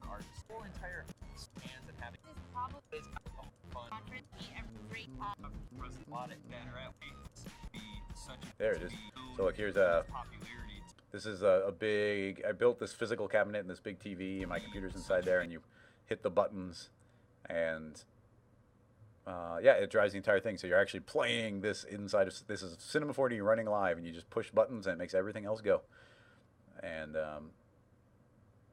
community event that I think it's pretty fun. I like it. We're already pretty much at 4 o'clock, but let me take a look at what you got here from Nav Designs TV. We've got, oh, look at those cute little swirls. Boink, boink, boink. I'm assuming the question is about those stripes that they're leaving on the ground. But yeah, you didn't call out the effect specifically. So I'm not entirely sure that's what you're asking about. That's the part that kind of stands out as something unique here.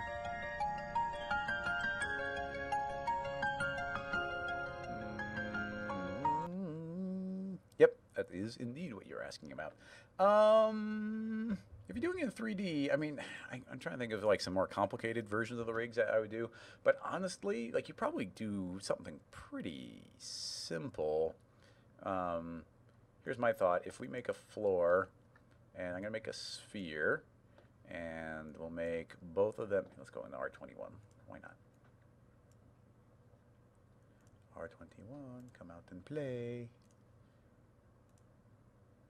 Oh, it is R21. Whoopsie. Let's make these both dynamic, rigid bodies. Make that stand out a little bit more. Let's go even more than that. All right, so turn on some SSAO. So we should be able to play, and that's going to fall on the ground. Keep this real simple, so I'm going to just make a turbulence, force turbulence. Give it some strength, give it some speed, and we'll give these some pretty high friction. Oh, it still has high friction. This must be, I'm confused actually. Why did those have the high friction and low bounce? Maybe they set new defaults on them. So this should be being forced to roll around properly. So let's go ahead and maybe make that a little bit stronger. Okay, now it can roll around. Now, what I'm going to do is make a null, and I'm going to tell this null to be constrained.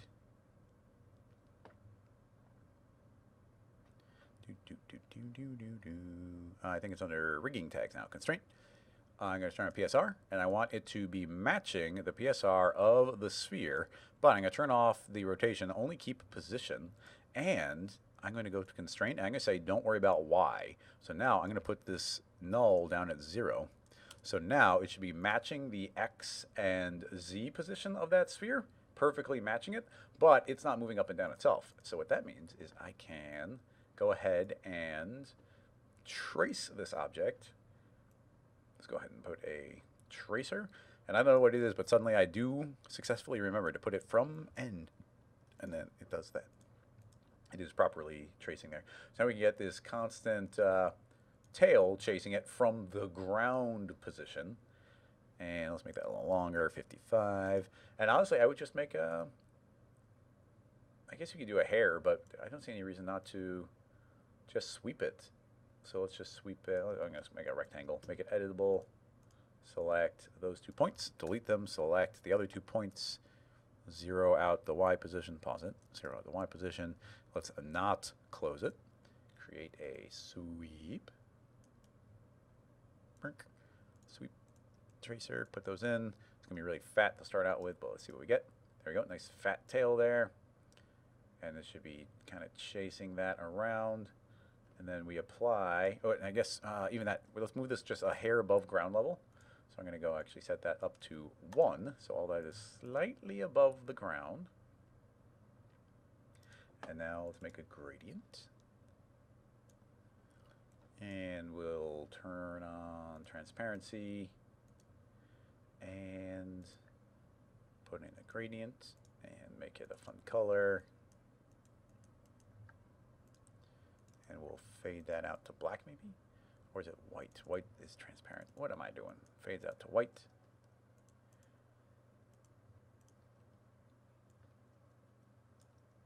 Is that?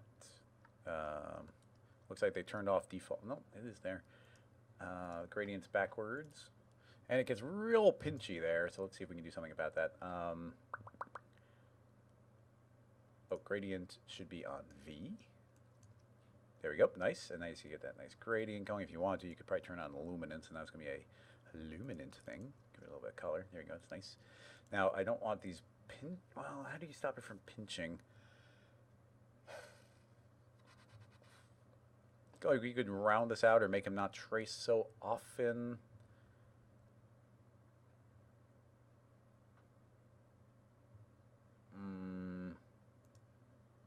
But as long as they do that little overlap, you're going to get that. Why does it keep on rendering black? Yeah, you can see we get that little pinch happening. I don't want that to happen.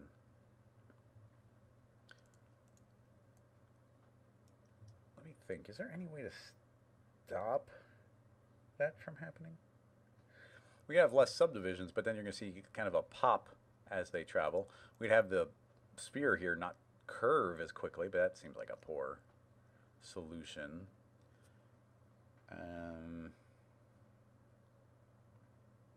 We can make it additive.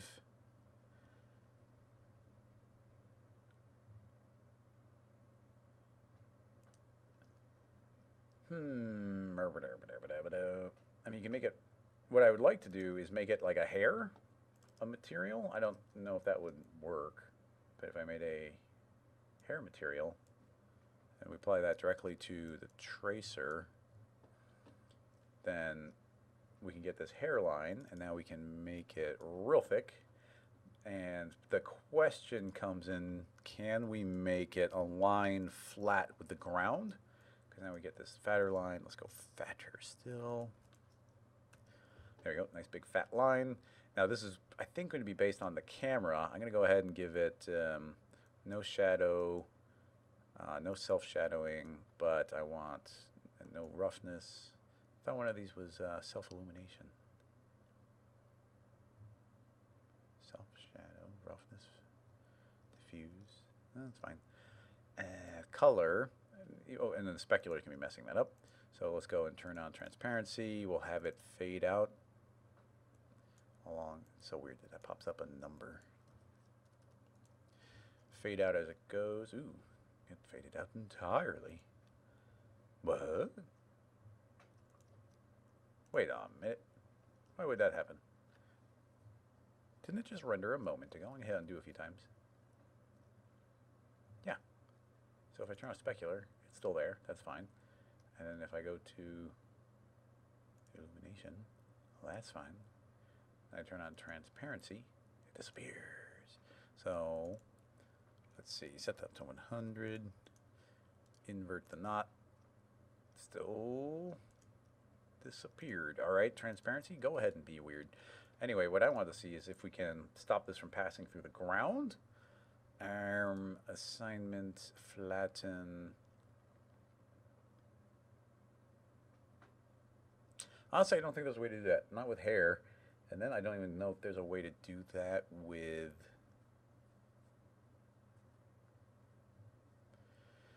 I don't know if there's a way to do that with Sketch and Tune.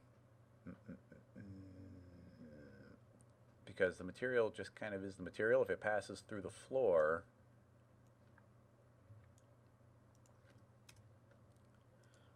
we can layer things, but we can't tell it to be flat because it's always generating relative to the screen.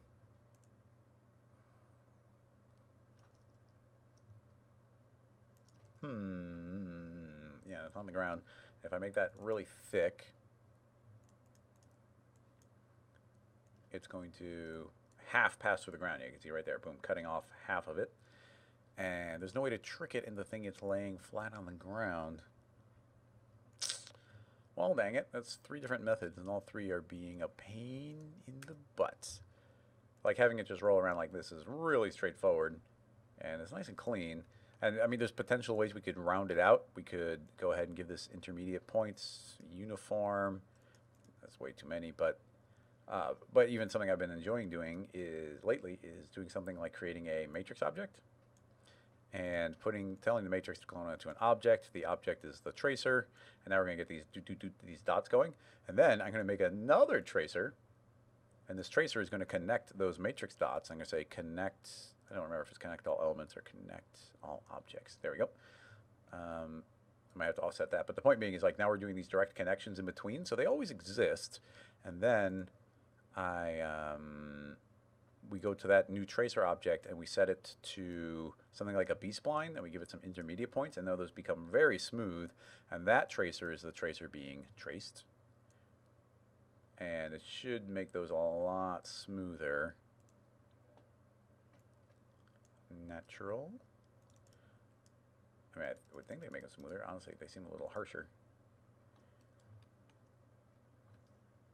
No, that's smoother, for sure. Now, it's not to say we won't get those overlaps, and you can see, oh, Sketch and Tune's still going. I'm going to have to catch it early. There. Yeah, see, that will still overlap itself, so that's a little bit of a problem. And then if it just layers on top of itself, that will just automatically happen. You can't have any transparency. Oh, so rounding it just doesn't work. I mean, really what we want is this to... we want it to be able to trace on top of itself. Originally, I was going to do a proximal trace in the ground with a gradient fall off. That would take a long time to render. And it doesn't crop off on those hard edges.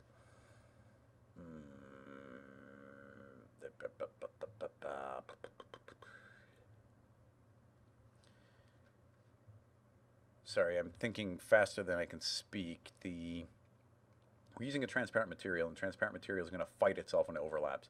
If you use a hair material, you can have them overlap and acknowledge each other in a particular way, but in a regular material, you can't do that.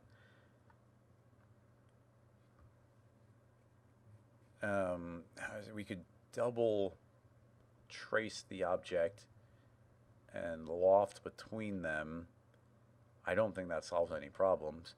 We could have the line constantly vibrating slowly up and down, so it's never quite on the same level, so this wouldn't be passing through itself. It'd be slightly raising and lowering at any given moment.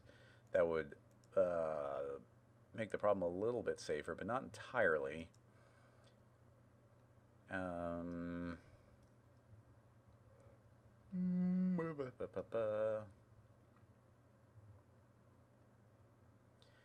If I did the other method, I said it would be rounded. If I fed this as a proximal into the ground, it would be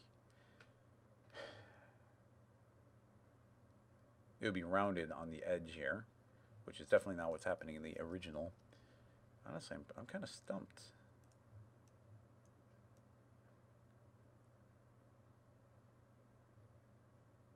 Even though it does seem to be rounded at the beginning. And then honestly, maybe that is rounded over there. Kind of doesn't feel like a hard cutoff. Feels a little bit more rounded. So maybe there is some rounding going on. You'd also just be generating a shape that's intersecting with a flat ground. That's dangerous. You get really nice lines, but the calculation would be brutal if we like just fed the line through. How'd you get the color traveling along it? That's the question. It's really nice. It's funny, it's such a simple thing, and it's causing us so much trouble because of the way these can bend and pass through each other. I'm curious if we're making it harder on ourselves than it is in reality. Because, okay, well, there you go. You see two of them overlap each other, and one line just straight up goes over the other one. But you can see that none of these lines are doubling back on themselves. So we might be setting ourselves to a higher standard than what we're actually seeing here, because these never do a sharp turn. They're just traveling. And if they're just traveling, everything we just did is completely valid. Like if this never stops moving in a particular direction, then this completely works. We just go back to our matrix and make sure that this is per segment, or don't loop. There we go. So now that line is going to travel there, and as long as it doesn't make these sharp turns, then these straight lines are pretty much spot on. We could potentially round it out if it was needed. We can sweep it. Right now we're sweeping with a rectangle. Sweeping with a circle. I wonder if that would be really ugly. If we feed that inside into the rectangle and we lay it flat, you get overlapping geometry, but is it? Yeah, it does mess up. I was just curious.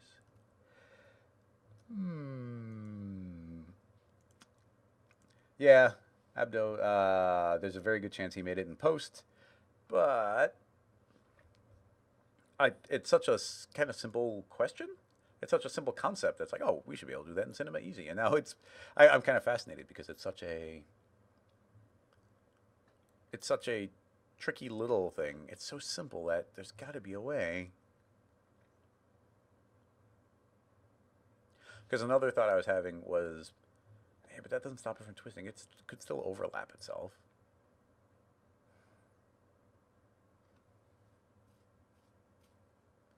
Could still totally overlap itself.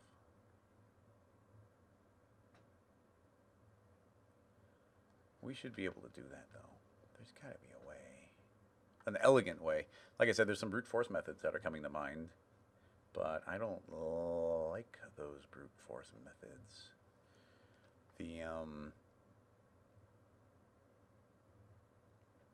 Like here's I want to show you the brute force method just because it's fun. So we got this tracer. I'll continue using it. It's a smoother version too. So if we were to take, we don't need to sweep it. What I would do, this is absurd, is make a volume builder, volume mesher combo, and feed that into the builder. Put that into the mesher. In R20, there is the new spline control, so we can actually control the scale directly from here. And if we make the density 1 and we make the radius big, 50, 75, and we shrink this down something small, so you start getting this big, he'll get all this geometry, but we get this big, fat, rounded tail. So that's fine. And then we do something absurd, like make a plane with one polygon, and we go bigger. And then we do a bool, the old bool, make a boolean. I'm going to say I want the plane, or the plane and the volume mesher in the bool, where those two things intersect. So as absurd as that is, then we make this plane one level up in the air, and now that becomes a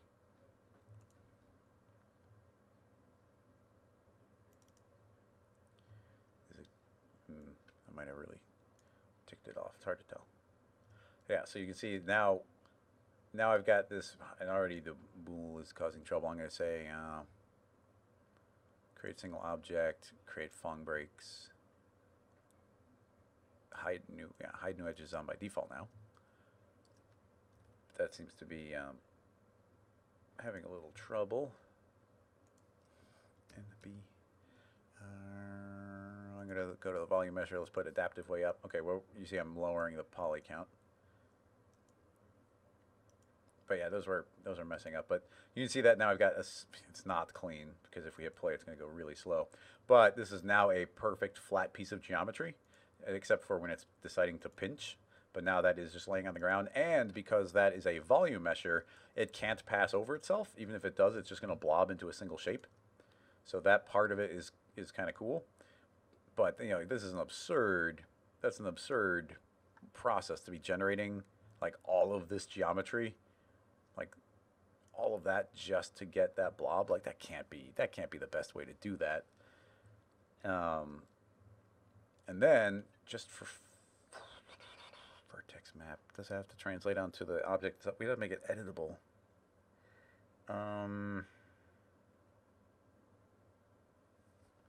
I was trying to think of how to apply the gradient to it. We could just do a big proximal fall off on there, which honestly might be the best idea. If it turns back on itself, it would morph the color. I was thinking that we might be able to feed this spline onto a vertex map on the overall big grid, and then translate those colors back onto the object. Completely absurd.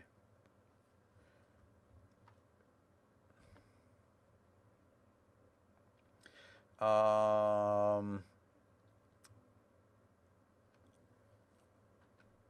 rounded rectangle plus a spline wrap doesn't work because that could also pass over itself. The reason we have to use the volume mesher is if this turns over itself, it just blobs into one continuous mesh. And with what you're proposing, it would, if it passed over itself, it would confuse the bool. You can't do that. And of course now it's not passing over itself very rapidly, but I thought it was early on. Yeah, see, like that really sharp. Yeah, as we do these sharp ones, you see how we're maintaining a really clean shape. If that was any kind of swept shape, it would be getting very confused as it made those turns. So that's where that wouldn't work. I mean, honestly, this is cute. This is surprisingly smooth, and with the exception of those couple of bad frames, which you're going to get with a bool, which is a pain in the butt. It's working quite nicely, you know, but it would be really slow. But still, we're not colorizing this in any way, and because it's a volume, volumes don't have like a UV mesh to map things onto, so we'd have to figure out how to project another material onto it. There's ways to do it, but it's really clunky. It's funny that, I mean, right away I thought of this method, and it's like, oh, that's going to be weird. But it solves the problem of it overlapping itself because it's getting melted away by the volume builder.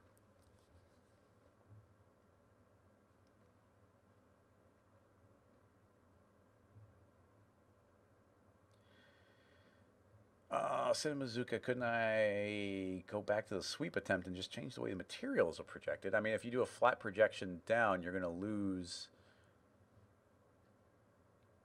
It might not crinkle on top of itself because it's going to be the same material layered on top of itself, but you'd have to map the fall off back to the object, like your projection. Essentially what you're saying is if we, I don't even have that set up anymore. I'm going to save this one.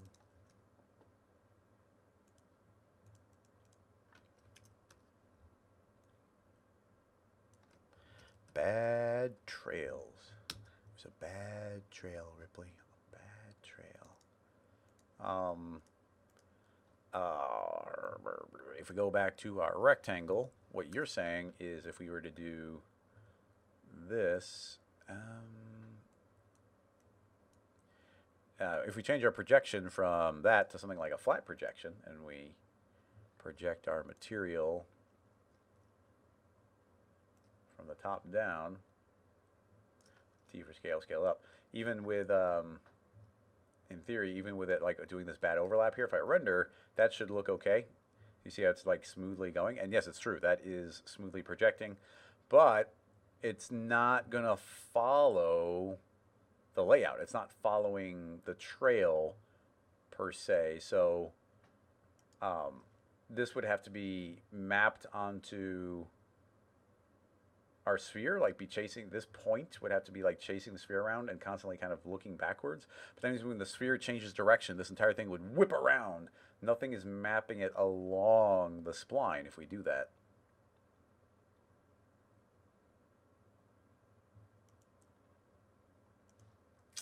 It's tricky. A camera map that follows a sphere. I don't even know. Thanks, Level Bevel. I think we're wrapping up here anyway.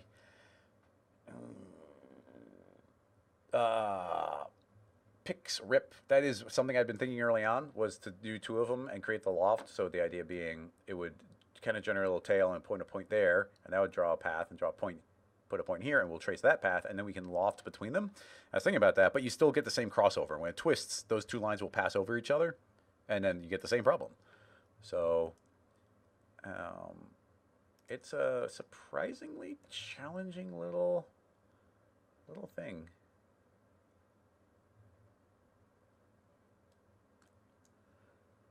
I'm gonna let that one rattle around in my bread. Let that rattle around in my brain for a little bit and see if I think of any better ways. But I think we're going to wrap today's up. Everybody,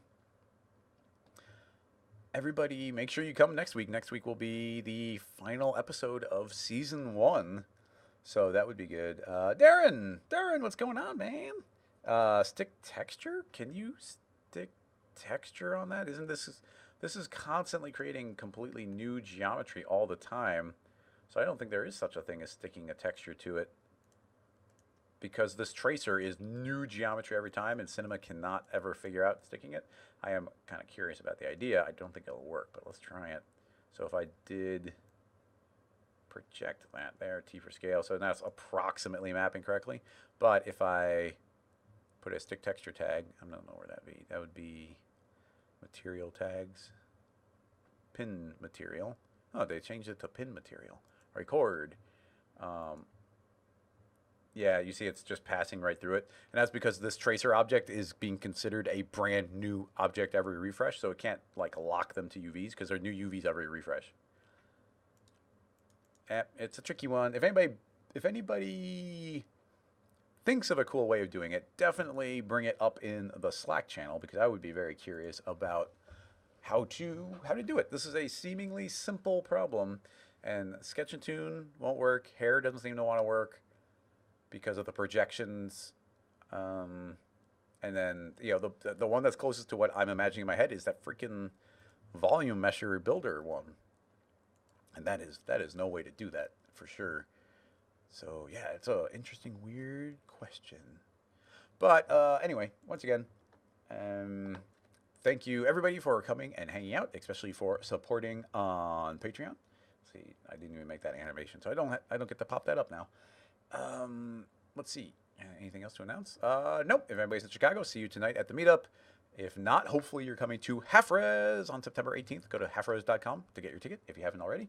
Otherwise, head on over to rocketlassoslack.com to continue the conversation on Slack, especially if you think of a solution to the problem we just were tinkering around with. Thanks again, everybody. Big shout out to everybody supporting on Patreon. And otherwise, I'll see you guys next week. Bye-bye, everybody. Bye-bye.